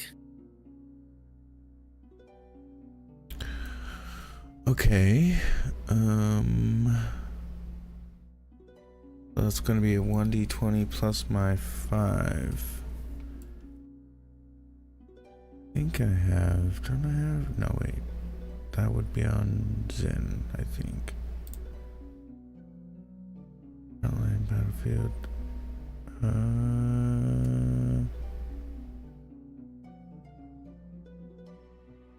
Trying to see if I have proficiency in improvised. I don't think so. Okay. So do Yeah, I I get think the you have plus to 5? specifically have the feat for it.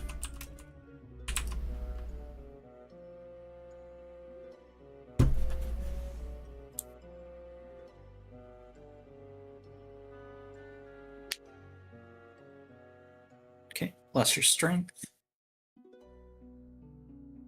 Yeah, 5. So Okay, so 22. 22. Yeah, with a 22, you seem to be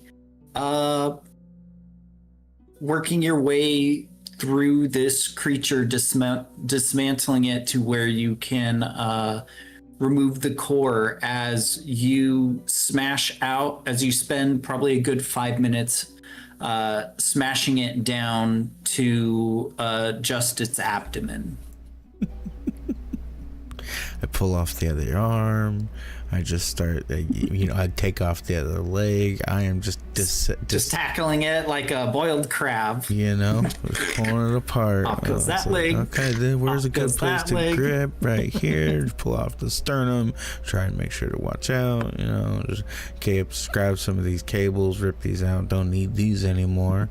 You know, was spewing some liquid. I try and point it away from myself down so it's not getting me in the face. I grab a rag real quick, wipe off, really grab the middle, really finally found a purchase in between like the sternum and like the power source itself, and just start pulling, and it's crack, pops a little hole. Okay, as you continue attempting to manhandle this, go ahead and give me a strength check.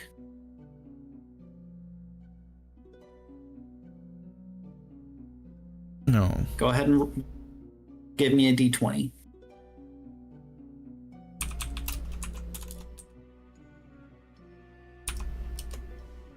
No. As you begin to pull and pry at this device, slipping your fingers into where you think you have a good handle, a grip on it, as you twist and pull to an attempt to break this thing free, and you hear a crack. And I look kind of... There's a large split directly down the center of this thing. And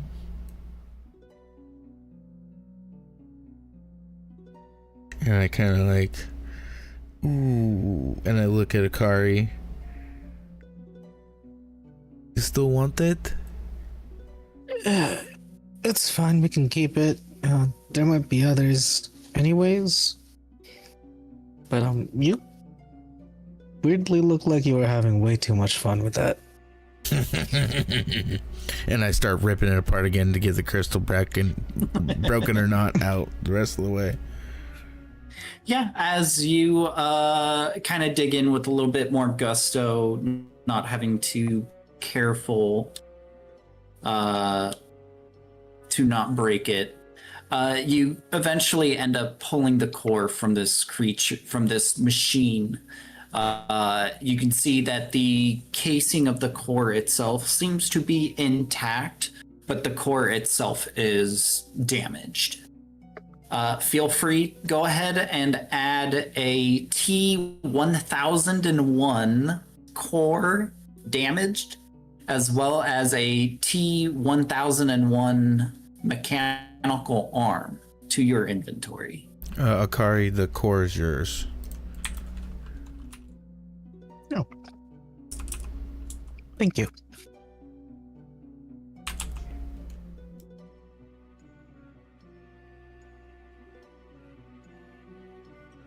As the rest of the body lies in torn scraps.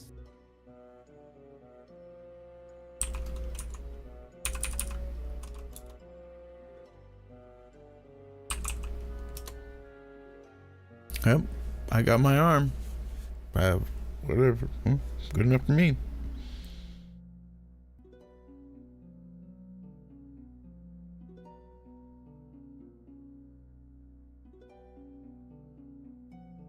What do you all do?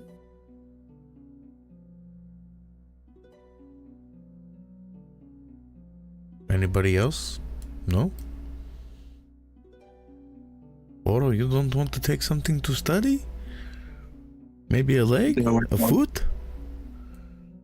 No, I was going to just study the core along with the Kari. Honestly, the less that we have of this, I think the better. All of them need to be destroyed, and the only thing that can destroy them is core.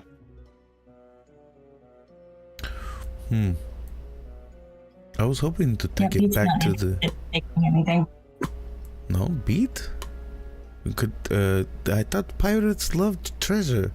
This was like some booty right here. In fact, there's his butt. You see this pristine, shiny butt cheeks.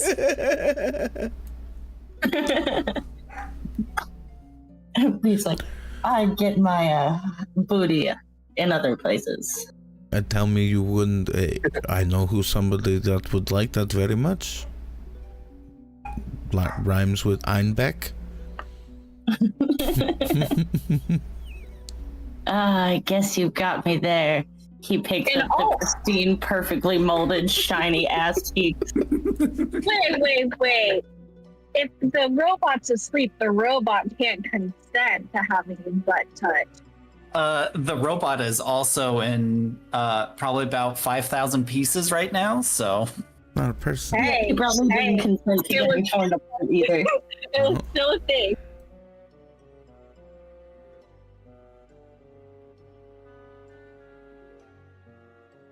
And then I encourage the rest of the group to grab something. You know what? Yeah, hey, if nothing else, we'll just try and jigsaw this thing back together and reprogram it later. Find an artificer in town. I'm gonna go ahead and add the T1001 pristine butt chassis to your inventory. Oh, why, thank you. Now I can make jokes about biting my shiny metal ass. I hope the mountain smithies can do something with the arm.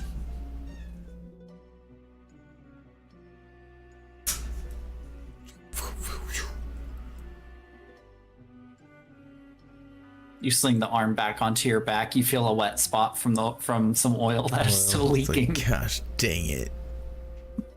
Oh, that's gonna be over on everything. As you swing it around, some of it slings over and lands on Dee Dee.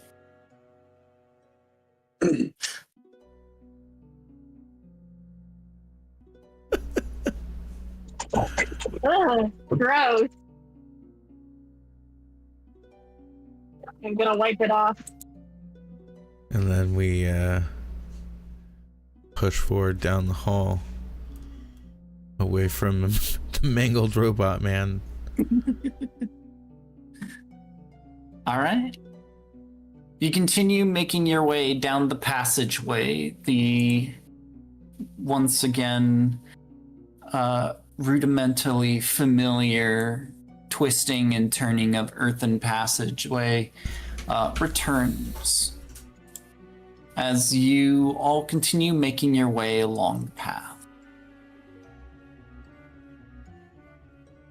You all travel for about 45 minutes to an hour as you begin to see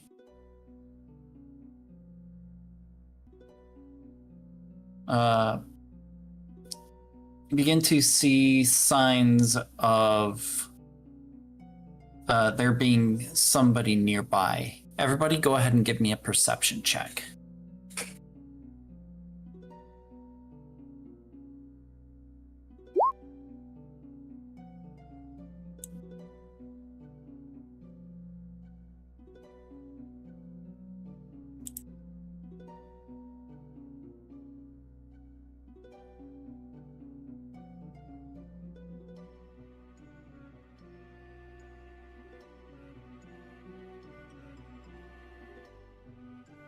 As you all are walking along the way, Akari, you and Arhiho, you both hear a slight crackling of fire, and you all hear what sounds like Orinarius say, "Oh, Drats. Oh, whatever will I do?" Did I actually say that? You did not. They don't know that.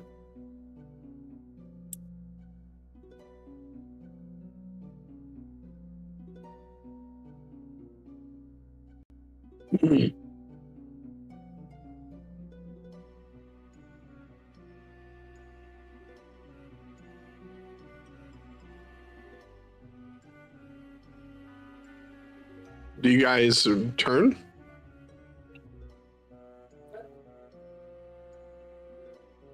Akari, Pardon or me. Hiho? I Sorry, told what was that, you. Akari? Well, you're in front of me, so Yeah, and you'd be what, beside me or like on one of my flanks. So I'd probably just respond and just say, I told you not to worry. Don't hold it against yourself. We don't hold it against you, and kind of just keep walking, because that was Oro talking, right? What are you talking about? I didn't say anything.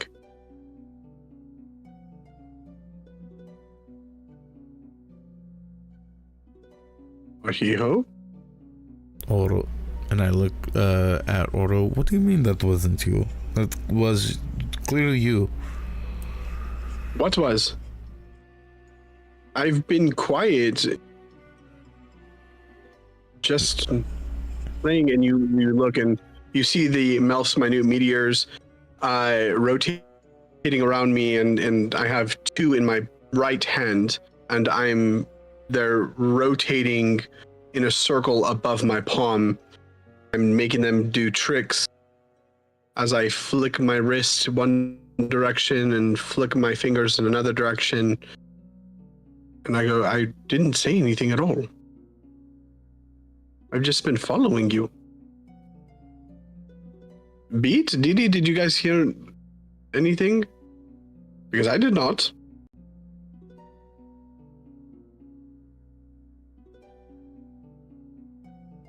I don't think I heard anything, no. No, it's been quiet. Great. I'm losing my mind.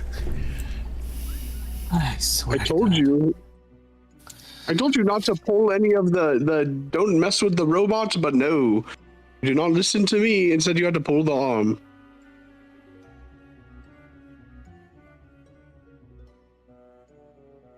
Keep moving forward. Clearly, I'm just hearing things now. Let's do it quietly. If there's another...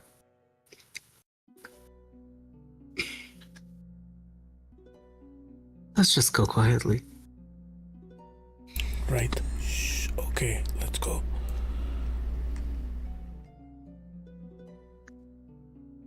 As you all continue pressing forward, this time taking on a bit of a stealthier approach, you eventually round a bend and you find a series of crates stacked, kind of blocking off the passageway, but easy enough to potentially move or climb over as you kind of peer around the edges. You look inside as you see what appears to be a small encampment with a burning fire sitting upon in a little campfire pit. Dangled above it, what appears to be some form of meal that is being prepared. You see a few tents that have been pitched up with a few lanterns and a small boat moored just outside.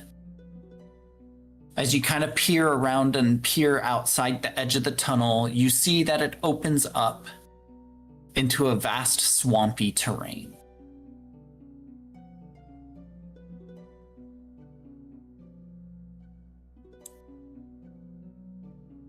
As this is what you see.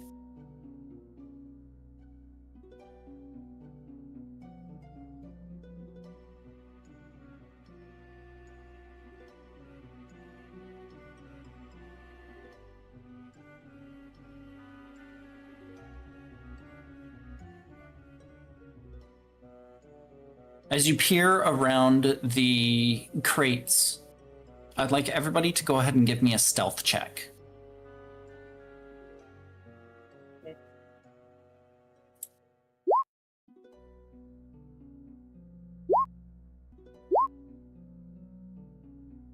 Nice, Oro. Thank you.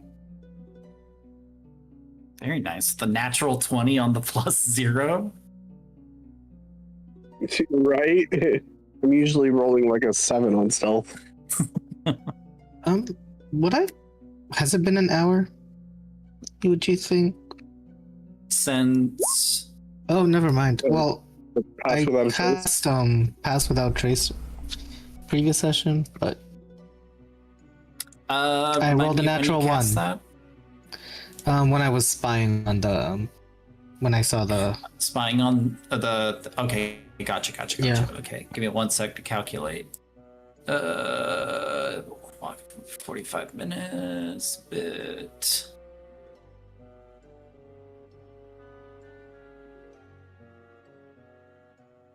Yeah, it's definitely, it's been over an hour now. Between the 45 minutes down the tunnel, the 10 minutes it took to dismantle,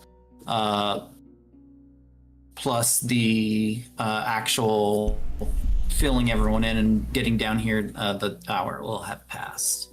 Was that part of the drowning scene too? Who knows how long that took? Huh.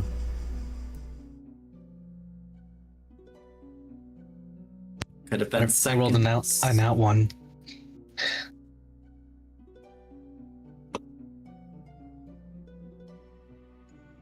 As Oro, you in particular kind of get up close as you kind of peer around the edge.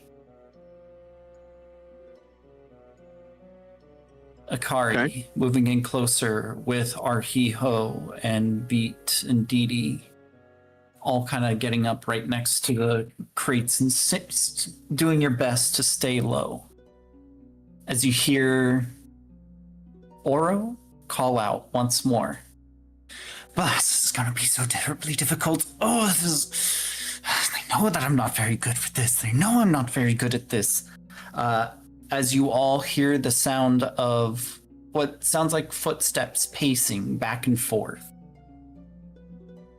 And Akari, as you go up, you lose your balance ever so slightly, causing you to crash into the boxes as they go tumbling forward and onto the ground. As you do so, you see as these pillars of earth erupt around all of you as they come jutting out of the walls. Not to skewer you, but they pop out as they begin to hum, and you feel the smell, or you feel the tingle of electricity in the air as you hear from behind the crates, rushing over, palms raised, Orinarius staring back at you all. But it's not quite Orinarius. It's off. The skin tone has hues of purple glistening in it, and the magic that he holds within his palm, you see the core of what you all would know as a fireball spell, but it's twisted as these arcs of electricity bound off of it. As you are confronted by Orinarius. Who goes here? What are you doing? Do I see this? You do. And I just look back and forth between Oro and Oro.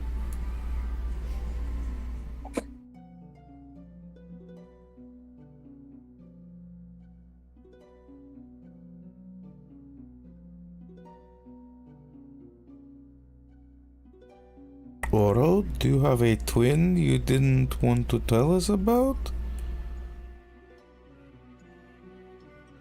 Did you lose any bets with the Fae?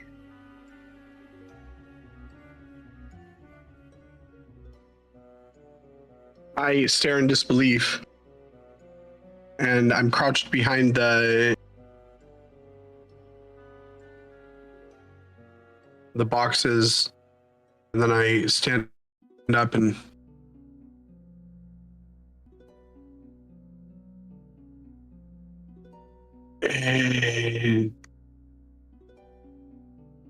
my fire goes still. And my eyes are just focused on me. And I don't hear anyone else. And I blink.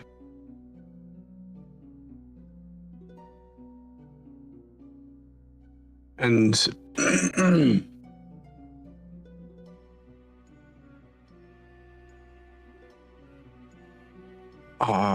remarkable.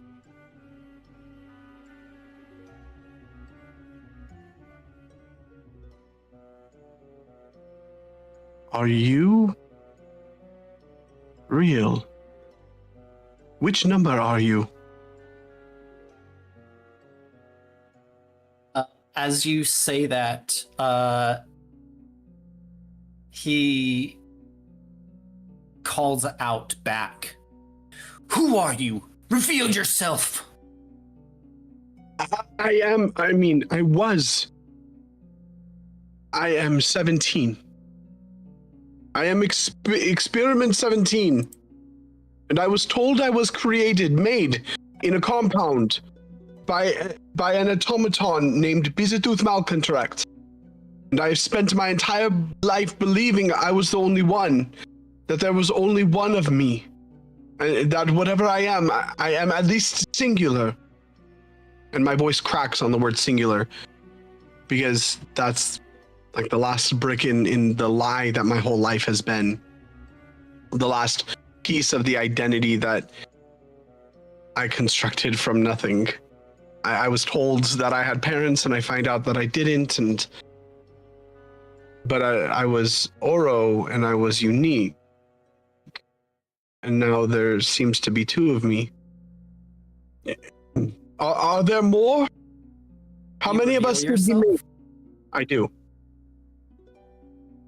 As you stand up from behind the crates, revealing yourself, his eyes meet yours, and he goes, "Oh, brother!" As he kind of gets like a bit of a sigh of relief and a chuckle as the stone pillars release and crumble back to how they were. As he goes, "Oh, oh, if Bizitooth was sending another, you should have said so earlier. Oh, that's such a relief." As the spell in his palm dissipates, as he says, "Well, come now, don't be shy. Come, join me. I just put dinner on the stove."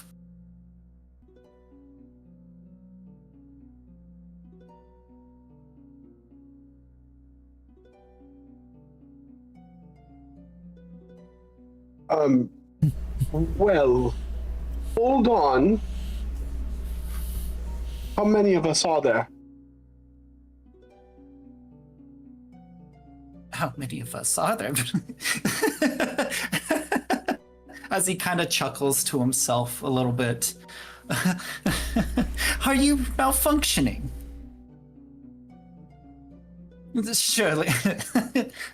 Surely there's someone not as malfunctioning as me, but how could you have forgotten? There's 10 of us.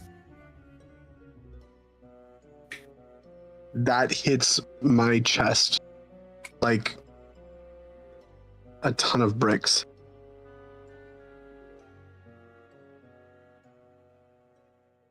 And I look at you, Arhiho. And I look at you. Arhiho's still hiding.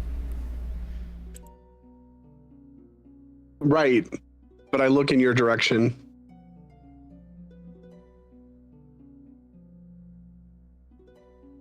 Pen.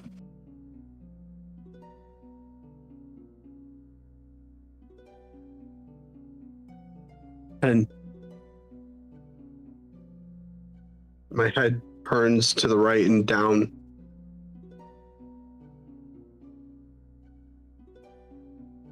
How did you get here? What number are you? Oh, well, I suppose I should probably introduce myself. Do you have a moniker or nickname that you go by? 17. Just 17, huh? Well, I happen to also be one of the 17 models. My full title is Model 17 SP.4-RK13, but everyone just calls me Sparky. Models. 17 wasn't even a number. It was a model.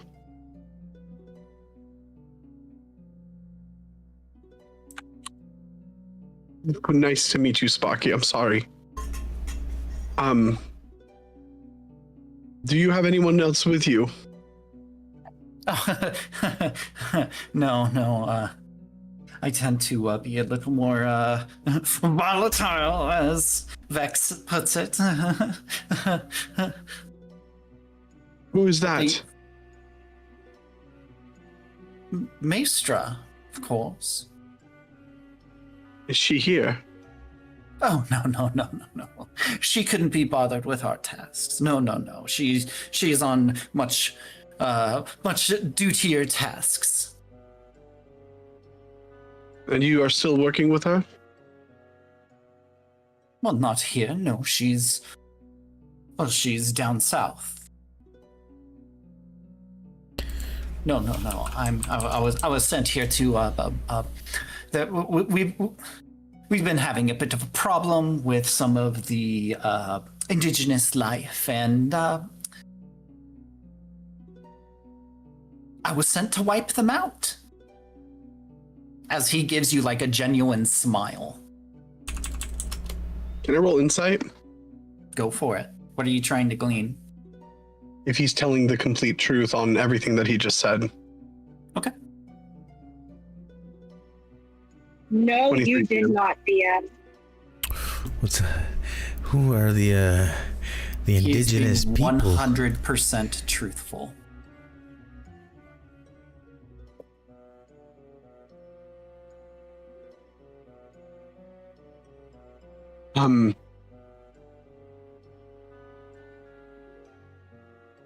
What was your task, brother? Well, it was to wipe them out. You know. Yes. Which is strange, because if you would have shown up out of the woods at night in my campsite, there would have been a speech, a long one with threats and possibly a perfectly symmetrical scorch circle. There is a bench and a pock that I owe an apology to back in Ravnica. The point is that my response to the unexpected is dramatic escalation, and yours is apparently soup. Why is that? To Ravnica? Oh, I'm jealous. I'm so jealous. I tilt my head. I was in the guild halls with Bizzetooth. Our master. You must be one of the earlier models. I see. Well, I have comrades from the guild halls in Ravnica that have been sent with me, and I say this louder so everyone can hear, that have been sent with me to aid in this destruction effort. And they are here with me. So did you make enough dinner for all of us? Go ahead and give me a deception check. Yes. Yeah. Please be good to me, Dice. Wait, he's not going to try to attack me if I come out with you. Oh no. Oh dear. What did he roll? What did he roll? Can I use my He inspiration? rolled a 5. You can if you would like. I will use my inspiration to re-roll that. Okay. Oh shoot. Please. Not 20. A 21. Oh, there we go. Let's go. 19. Dirty 21. He looks you over as you say that, and he goes, "Not in typical guild fashion or armor.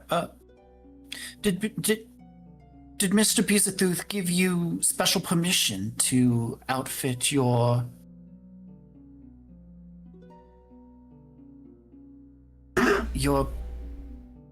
personal effects?"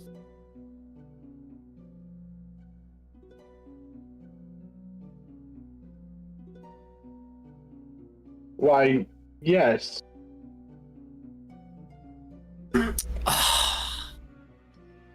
He always denies my request to get personalized staff, but he says it's too expensive and you always break all of your personal assistants.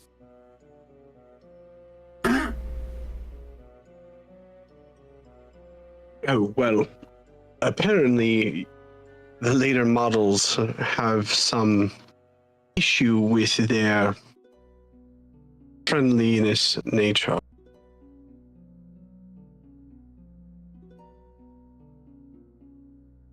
We were sent.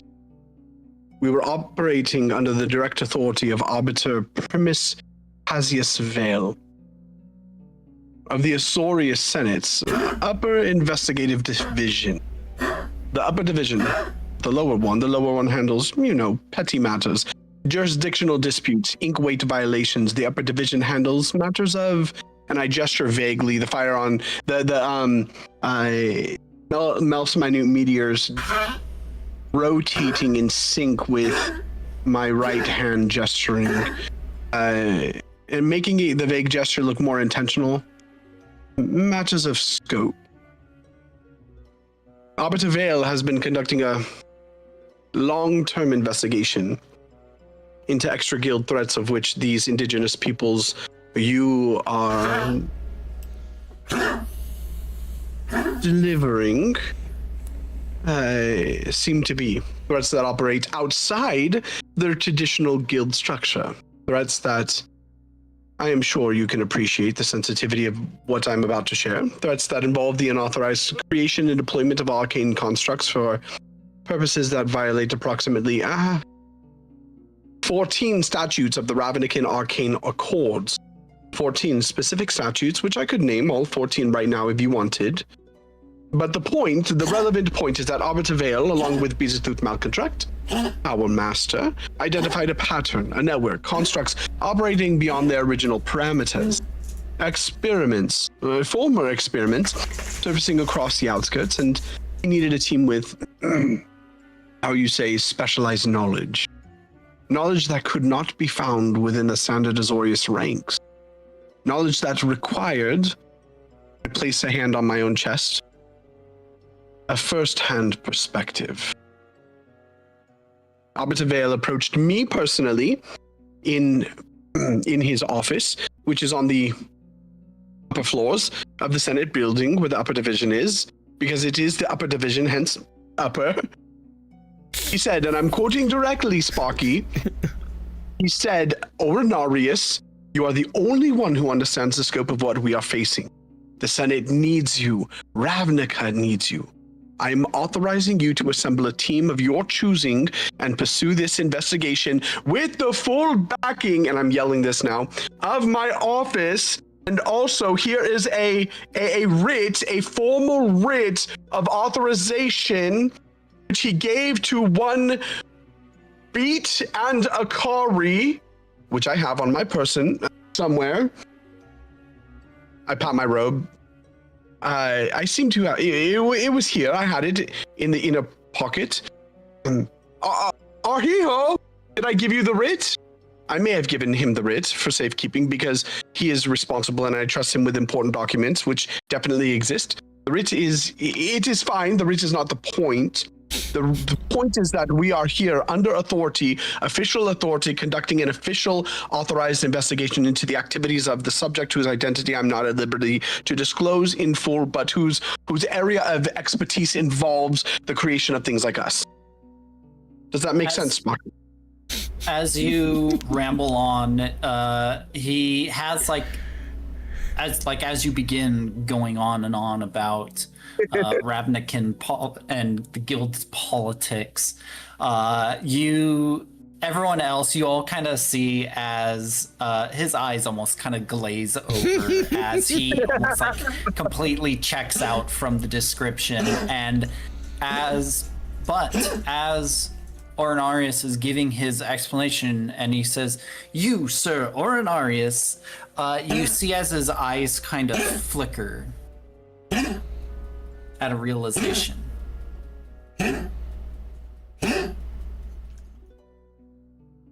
Did you just say Ornarius?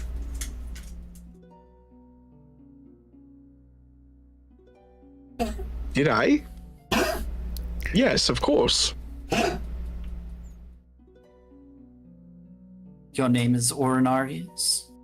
No, I'm looking for Ornarius. I'm 17.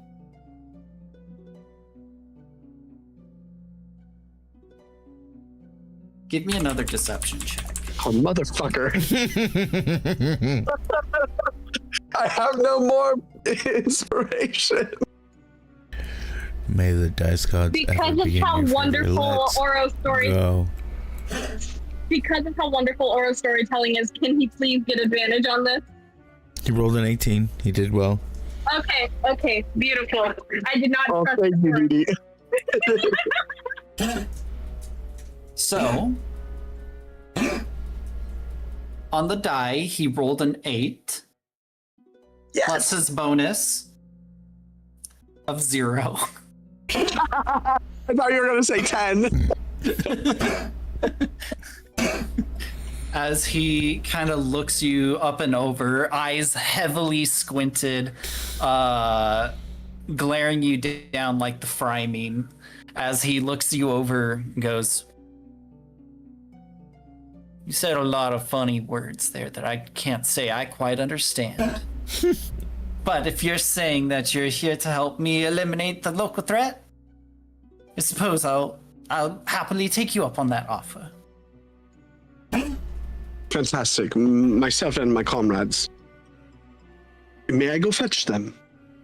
I wish to show you these expert band of investigators and assassins. I'm already here. I got caught. Akari's like laying down on the pathway, just covered in the boxes.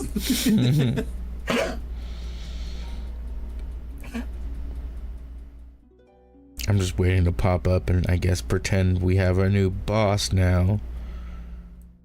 It's totally forgot about that. I go, DD beat Arhiho. I, 17, am calling to you. Akari, you may show yourself. We are looking for Ornarius. And this is not him. Though we thought you were, Sparky. So you should be very thankful that we did not kill you on sight. Arihio will come out from behind the barrel he was hiding behind, crouch down, stand up, a little bit of black power ebbing in his hand to drive home the risk point. Yes, boss, they're calling us. I guess it's safe now. Yes, of course it's safe. Anything happened to you, my friends? Come. I'm gonna be walking, kind of hiding behind Arhiho.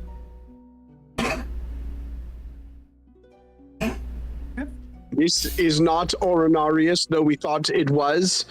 This is, you said your name was Sparky. Yes, that's what everyone calls me. The resemblance is uncanny, but This one's a little more charming. Yes. I suppose so. A little? Yes, that dreadful Ornarius. Yeah, he's not as endearing as Sparky here. I shoot you a very pointed look, Akari. Bites a smirk. In the corner of your eye, Akari, you see Sparky blush a little.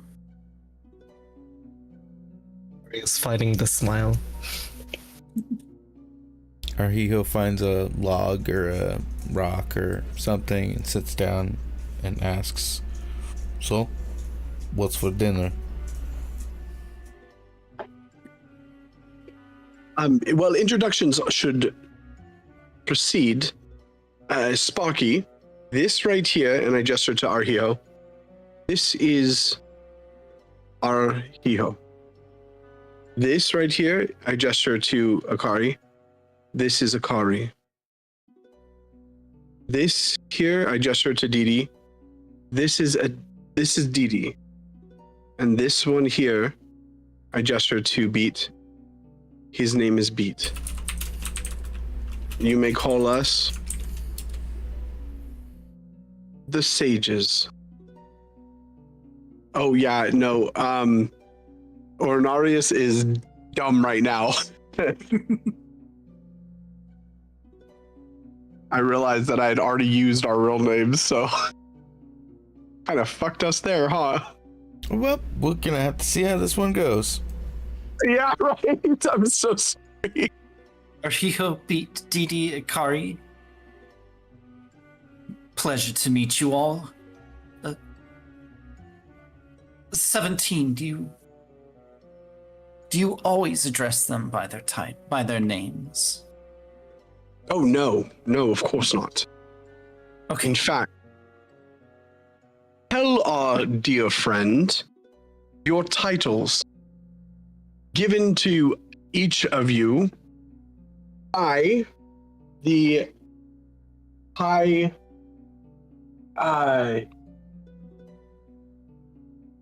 Arbiter Vale, who has been conducting our long-term investigation.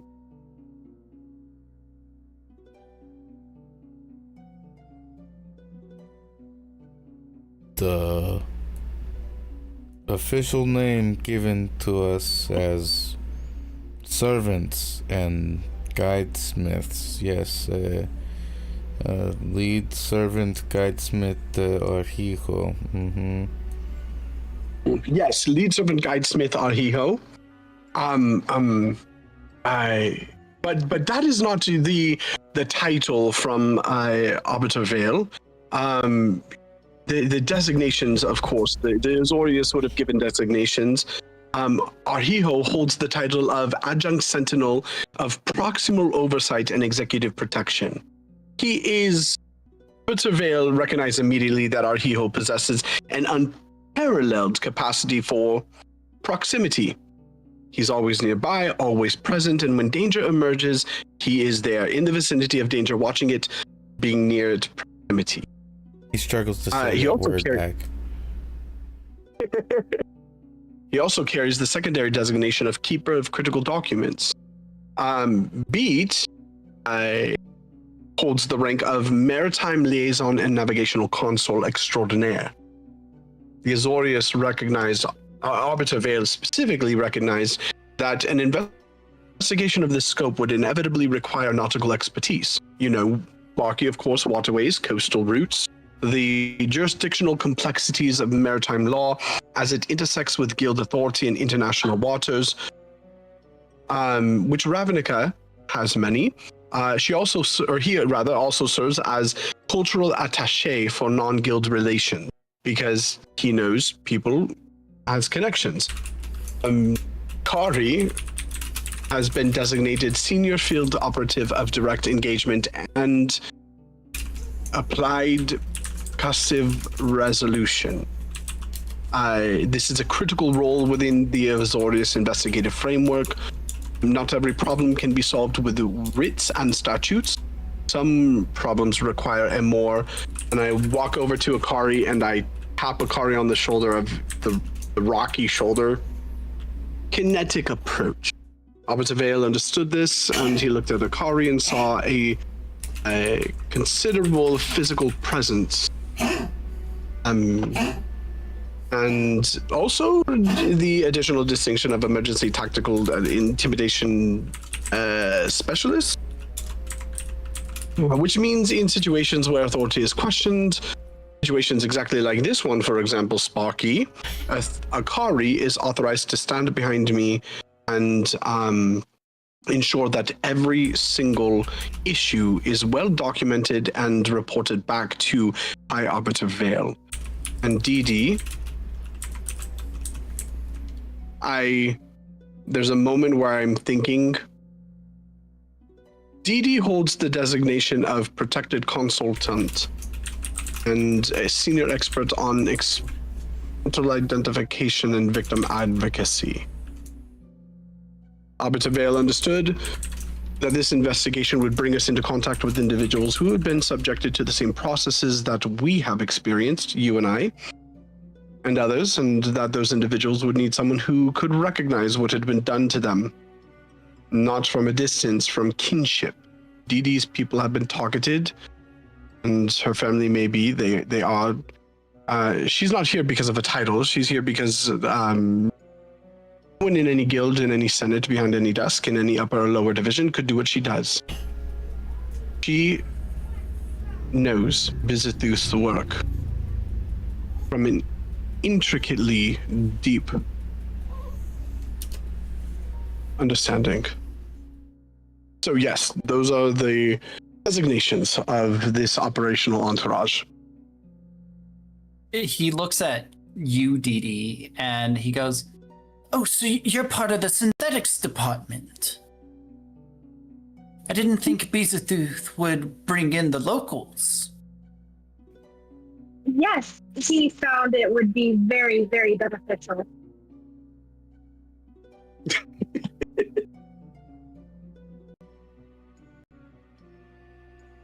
Well, could you please tell the rest of your staff that, if possible, if they could increase the outputs of the burners, so that way less of us have to be congested in one area? That would be absolutely fantastic.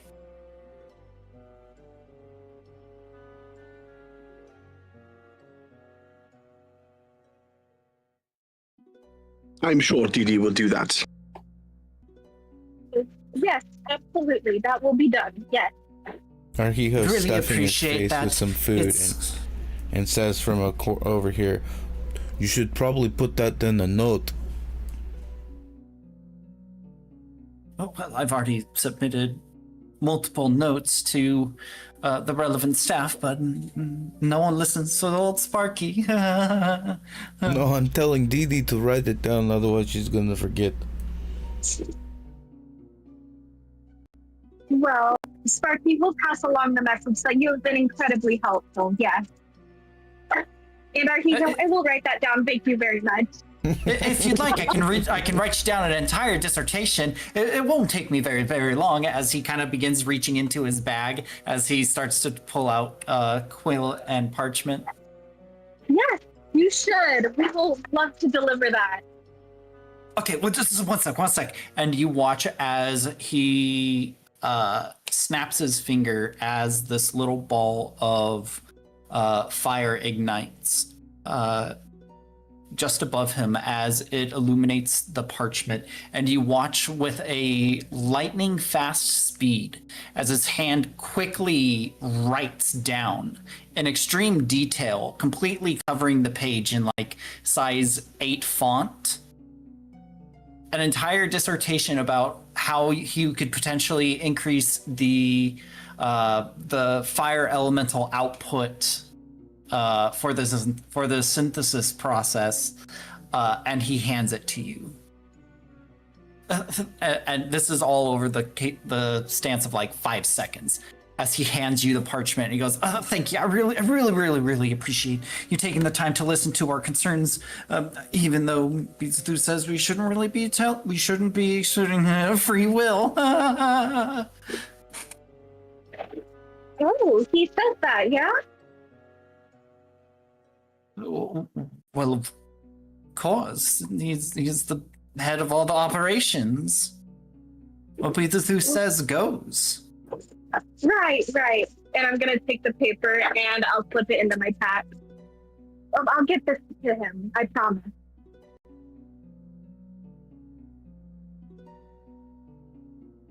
But please, make yourselves comfortable around the fire. I've got a nice fish and mushroom stew that I was cooking up.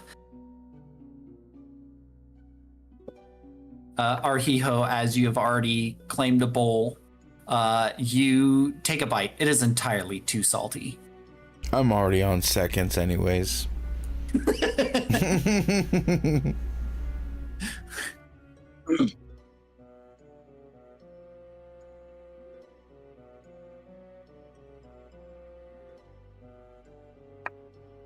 Sadie grabs the bowl, but she's picking around the fish and grimacing with each bite.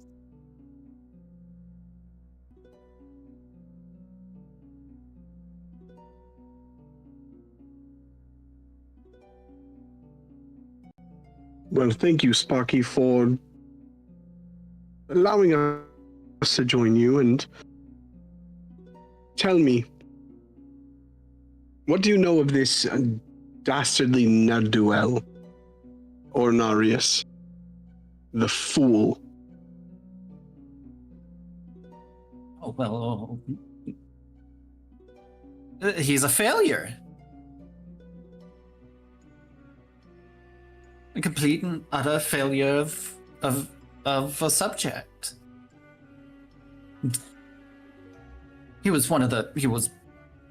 Arguably he was the first model, but as practice goes, things get better. You don't have to go through the process of growing and learning.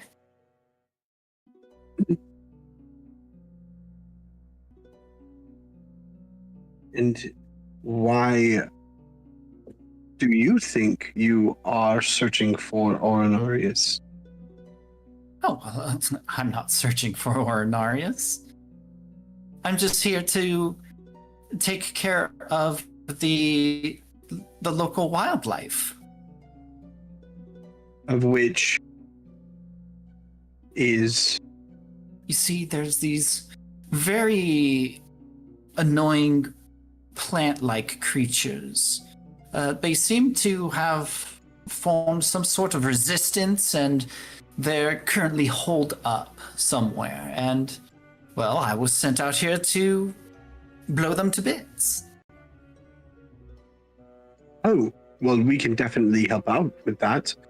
Tell me, where are they held up? See, that's the problem. The damned fogs make it a little bit difficult and tricky to navigate here, and, well, the swamps don't make it any friendlier.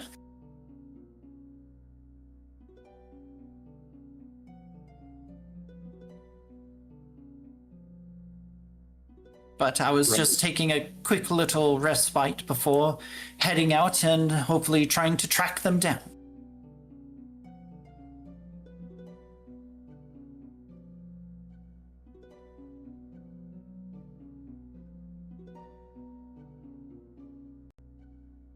Fantastic.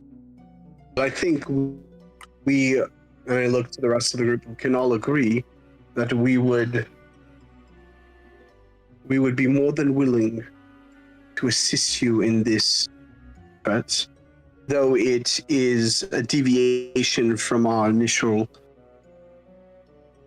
project investigation that we are on. I am sure Arbiter Vale would understand. In an effort to progress the great nation of Ravnica.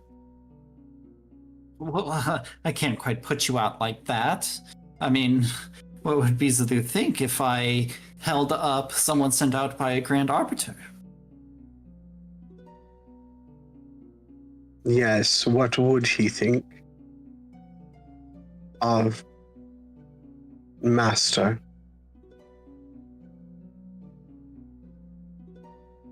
How about we keep this just between us?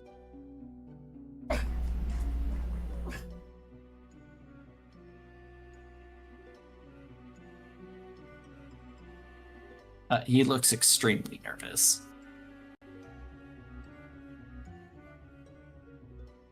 What say the rest of you, my crew? Knowing Beezatooth and all, do you think he would be fine with that? I think we should help eliminate the locals as instructed. That does sound like what he would have wanted. The quicker it is, I mean, I'm sure the happier they will be, if that's possible. And it's not often we get to see two 17s work together. Is that Especially what kind if of model this one is? Yes, he is the same model as I. and if Sparky wants his letter delivered, it would be wonderful for Beelzebub to know just how much of a help we were to him as much as he was to us. Oh yes, we should make sure that Beezletooth knows who this note came from. Who's the filing of the complaint, yes? Yes. Well, it's not a complaint, it's more of a suggestion for a change of protocol. Right, you don't Right. like how things are being done and you think you can do it better and you Oh would no, like no, us I to could send never, that. I could never say bad about how the way that we're treated or how the process is. I'm just trying to make things more efficient. Yes. Saki, Right. you dare speak over a one of higher rank than you?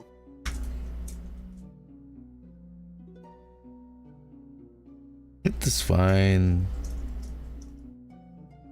I am sure Beezletooth would think it is a great suggestion. And Argeo takes another bite from the bowl of the fish stew.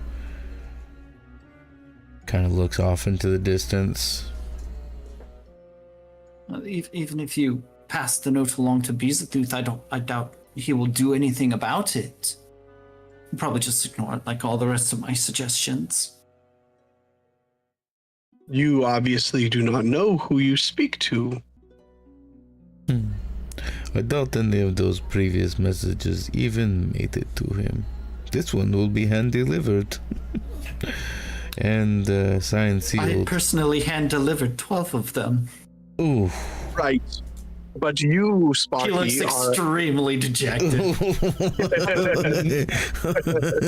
Argeo laughs in his spoon a little bit as he takes another bite. Sparky, you are but a mere Model 17. You are speaking to the Adjunct Sentinel of Proximal Oversight and Executive Protection. One hand-picked by myself and by Grand Arbiter Vale himself. But it is true that he gives no idea that is worth his time more than the time it is worth. Exactly. And some are worth none.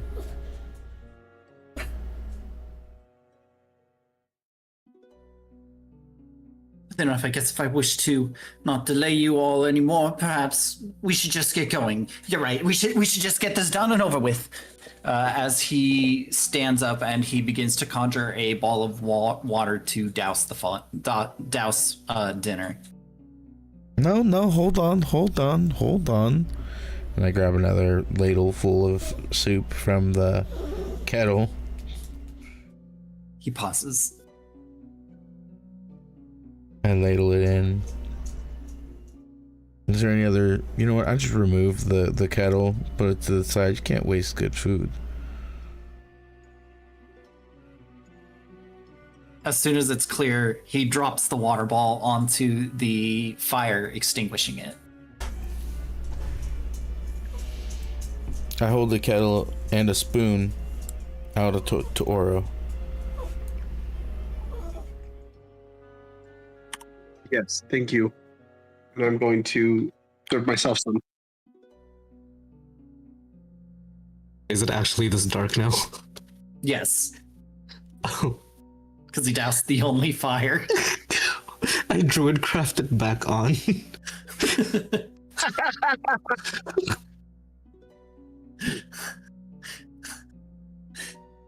What are you doing? We need to get a move on. We can't delay if we want to get if we want to make sure that you guys stay on schedule for your hunt for Orinarius.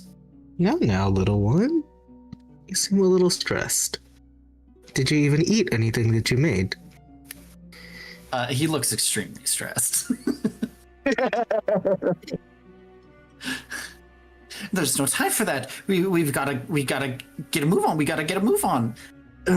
This Arenarius is smarter than we think, and he's a little slippy. He's a lot more I don't know the word. Slippier? Whatever. He's very froggier. I do hear he likes to get froggy. Yeah, he's very weird. Well, frogs are also covered in this this mucus that they produce from the pores in their skin, and he starts going into detail about why frogs and toads are slimy. I put a heavy hand on his shoulder. Careful now. The amount you're sweating, we could mistake you for him. You need to calm down. I throw another look at Akari. Yeah, wouldn't that be hilarious? If this was actually the Ordinarius we were looking for and he was pretending that it wasn't him. Wait, he's just as nervous. And kind of look at Sparky eyingly. Well, that would be completely impossible and preposterous. There's no way I could be Orinarius. I mean, look at my skin. Look at my magic. Orinarius is a pure fire genasi. And you watch as he produces this flame, as these electrical currents spark off the tips of his fingers and roil up the flickering flames. Oh, proof is in the pudding. See, there you go. Let's go ahead and move on, like you said. Here, would you like some of the food? It is actually very good.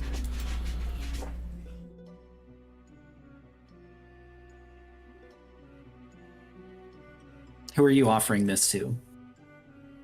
Sparky. I can eat when we complete this, and I get back to the main layer and report everything to Master Beezatooth. I didn't get it. I really feel like you're see-through, right? I pulled out the bag and I was like, I didn't buy this shirt because I only saw the back. You're reporting come.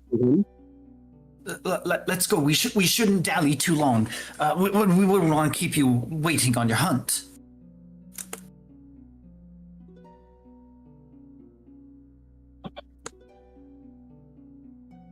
Well, what say you, crew? Tries to quickly get you all to head out into the swamp with him.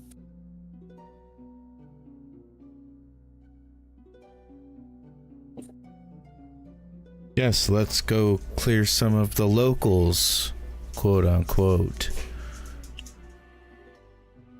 Yes, I think. Are we ready?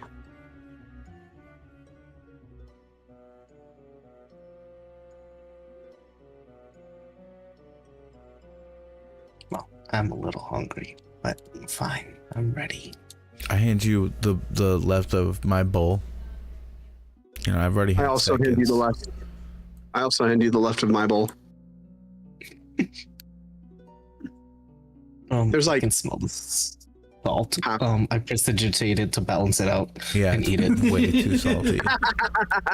Sorry, I give you my bowl and there's nothing but fish in it. Oh, beautiful. It's just the fish. Combines all 3 bowls into one mega bowl. It's like King's Cup, but with dinner. Oh, God. Except for it's all the same drink. Okay, thank God. Oh gosh, man. I loved and hated that game. I have played it to the point where I don't even taste it anymore, and that's so dangerous. I had some cruel friends. Oh, some terrible friends. Oh, they're... Akari, that's called being fucked up. I'm good at beer pong, but like we did Rage Cage, which is kind of like at the end is kind of like the King's Cup. It's awful. Oh man, I miss Flip a Cup.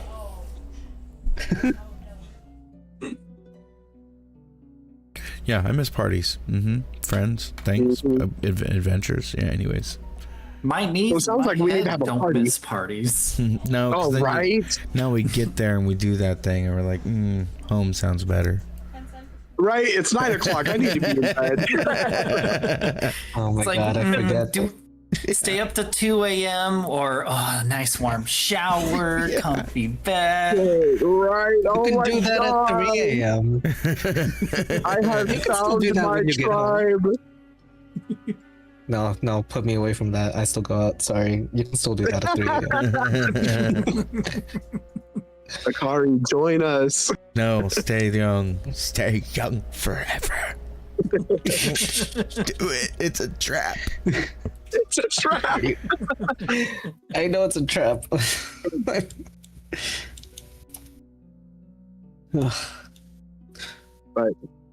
I think we get up and follow Sparky.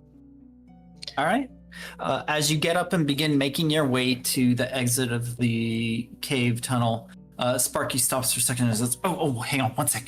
As he pulls out his spell book and very quickly flips through a page and goes, and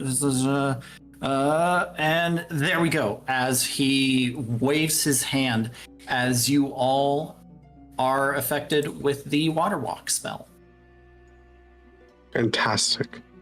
DM, can I stealthily whisper to the rest of the party that I'm sorry and thank you, and we should probably kill Sparky sooner rather than later. Oh, You should kill him before we blow our cover. Right. We can fix him. We can fix it. That's the beginning of every toxic relationship. good for you. I don't know. Oh, There's gosh. something different about him. He seems better. Oof. I'm kidding.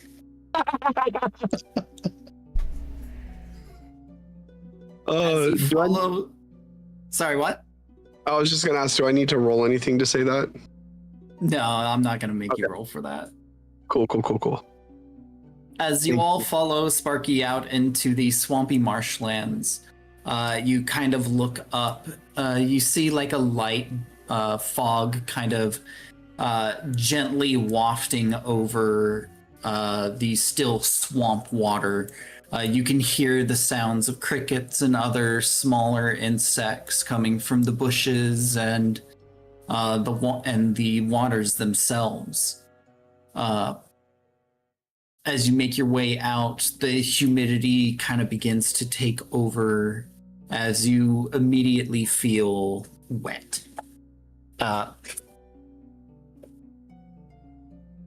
As you make your way out, you follow Sparky into the swampy night.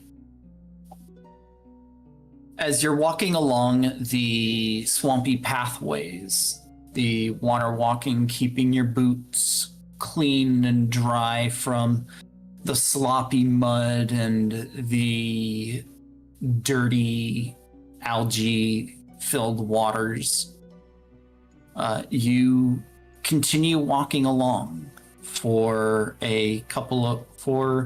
probably about like a good 5 minutes.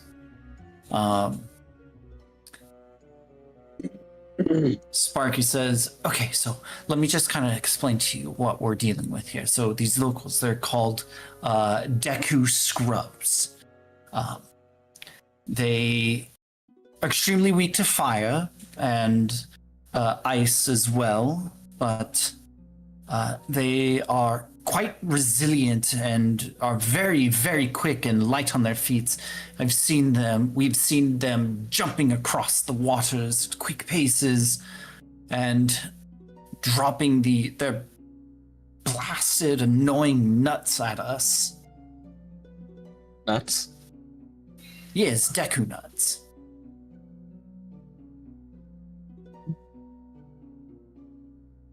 Can I make a history check to see if I remember any about Dekus? Yes, go for it and do it with advantage. Yay. Let's go +2. And just 14.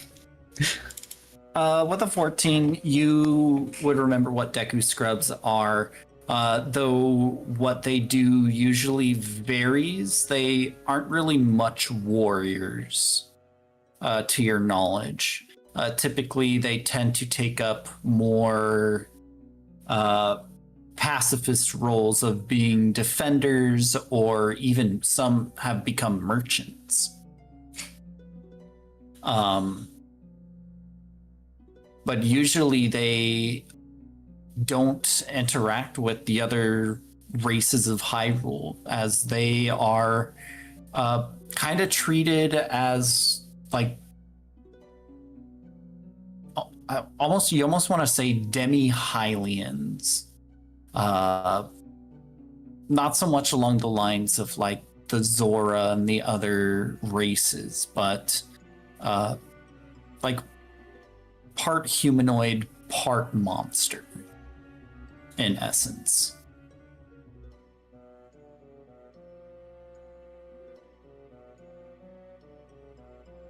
How adorable.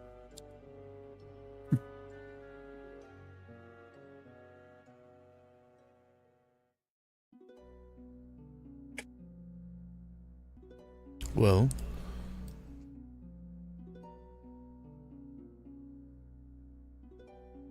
I pull out a torch, light the torch.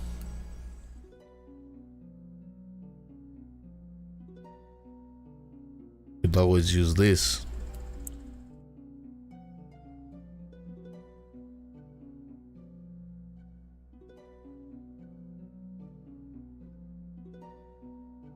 Exactly, and what we could do is 17 and myself will create the distraction and start the assault. When they all turn to focus their attacks on us, the rest of you can sneak in from the back and start a fire and prevent their escape.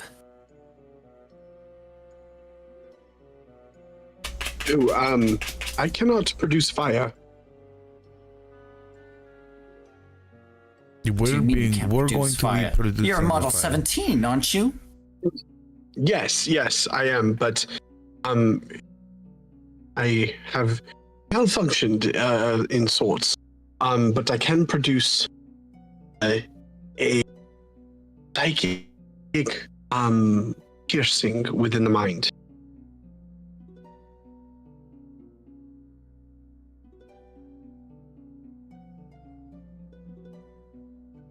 Oh, so you just don't have any fire spells prepared? Oh, yes. I lie. I suppose you tend to be more of a bureaucrat, and so I suppose that makes sense that you would have different spells prepared too. Then, just a bit of a lowly foot soldier, such as myself. Yes, but I do have these. You've heard him speak. You know he likes to assault the mind. Exactly, that right there.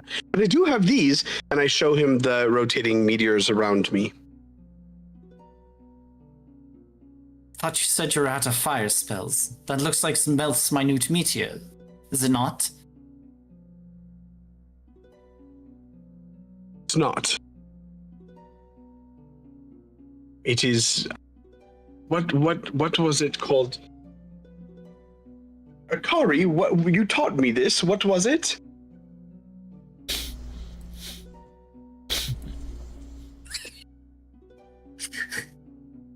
I don't have the intelligence for this. What? You taught me that spell. Oh, you're right.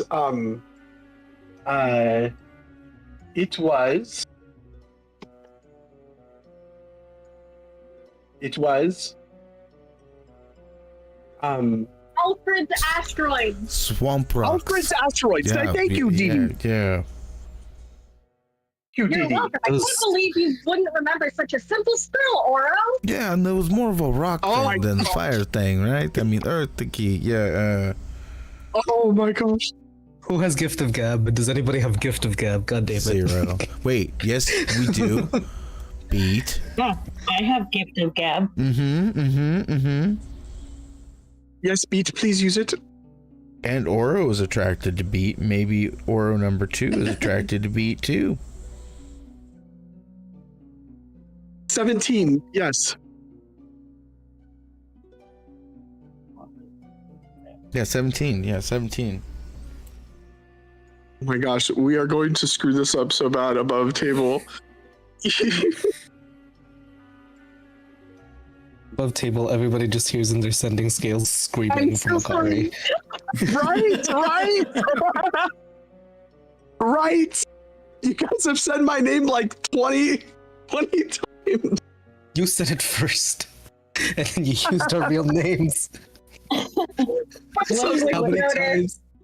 How many times It has only Akari lasts- said? It's only the last 10 seconds, and I have to tell them something to replace what they heard before. Do it quick, Beat. What do I say? Say something amazing. You do that.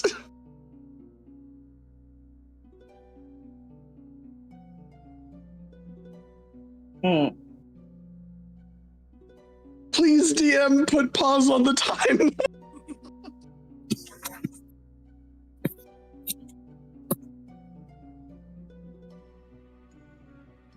I don't see. I don't know what to say.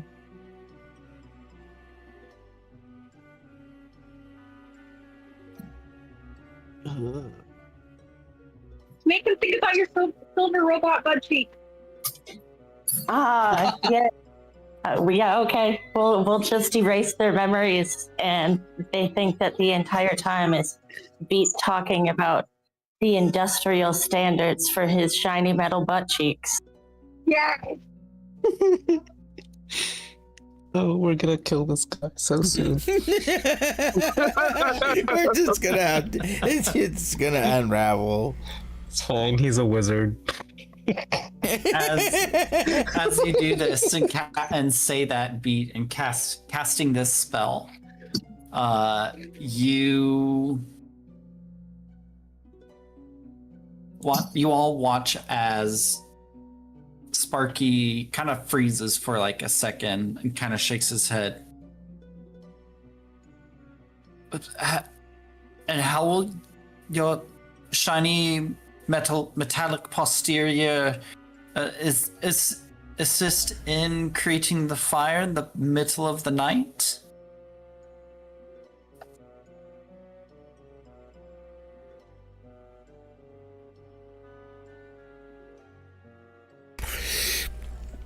We hit it with this, and I pull out the Rocky. Oh, yeah. You pull out the rock? Yeah. I take Rocky and I strike it against the metal. I'm sure maybe possibly a spark will happen.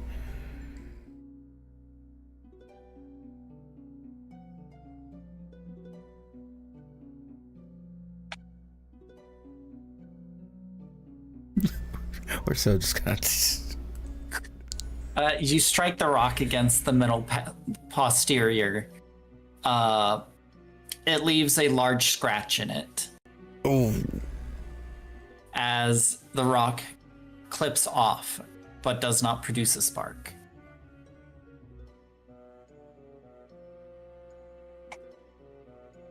They told me that this doubled as flint and steel.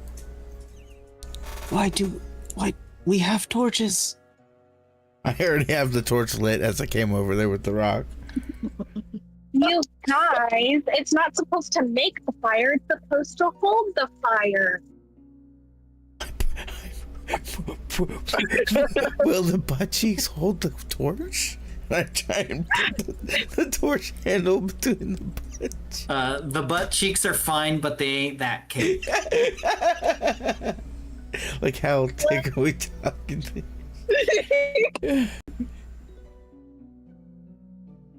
This is difficult. This is going. They aren't somewhere. voluptuous enough to have a grip strength. Oh my gosh.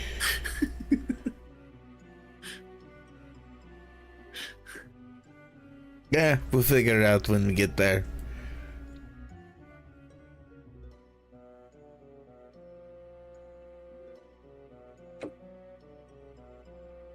Yes, Sparky, anyway, please keep leading us on. Everybody give me a perception check. This is where we all die. Akari's like, man, I really don't know these guys. You know what? I'm gonna do this with disadvantage. I'm just gonna... Okay, 22, but still.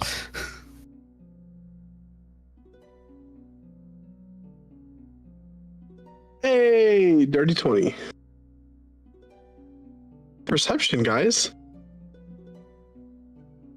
It happens. As Once in a you're while. walking along, striking the metal posterior with the rock in the middle of the night, you take a couple more steps as everything almost seems to go quiet. The bugs in the area turn to a sharp silence, as the only thing you can hear are the faint footsteps of your magically enhanced shoes pressing against the magical surface of this water and the breeze that blows.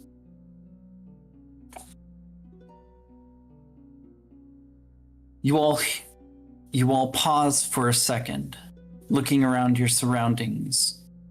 The like dying willow trees and other foliage not giving way to anything in particular. And then you hear the sounds of rustling of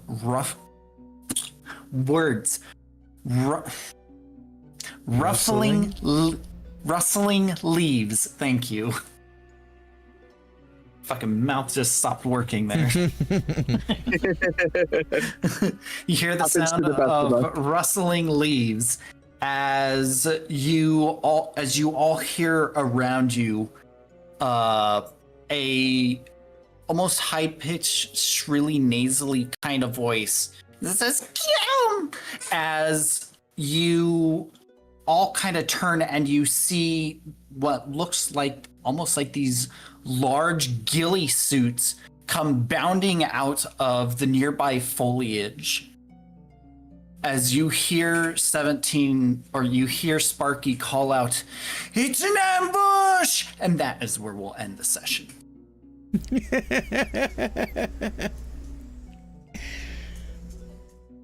All right. Fantastic. As I you call all dibs. get ambushed by these little guys. Wow. I don't want to kill him.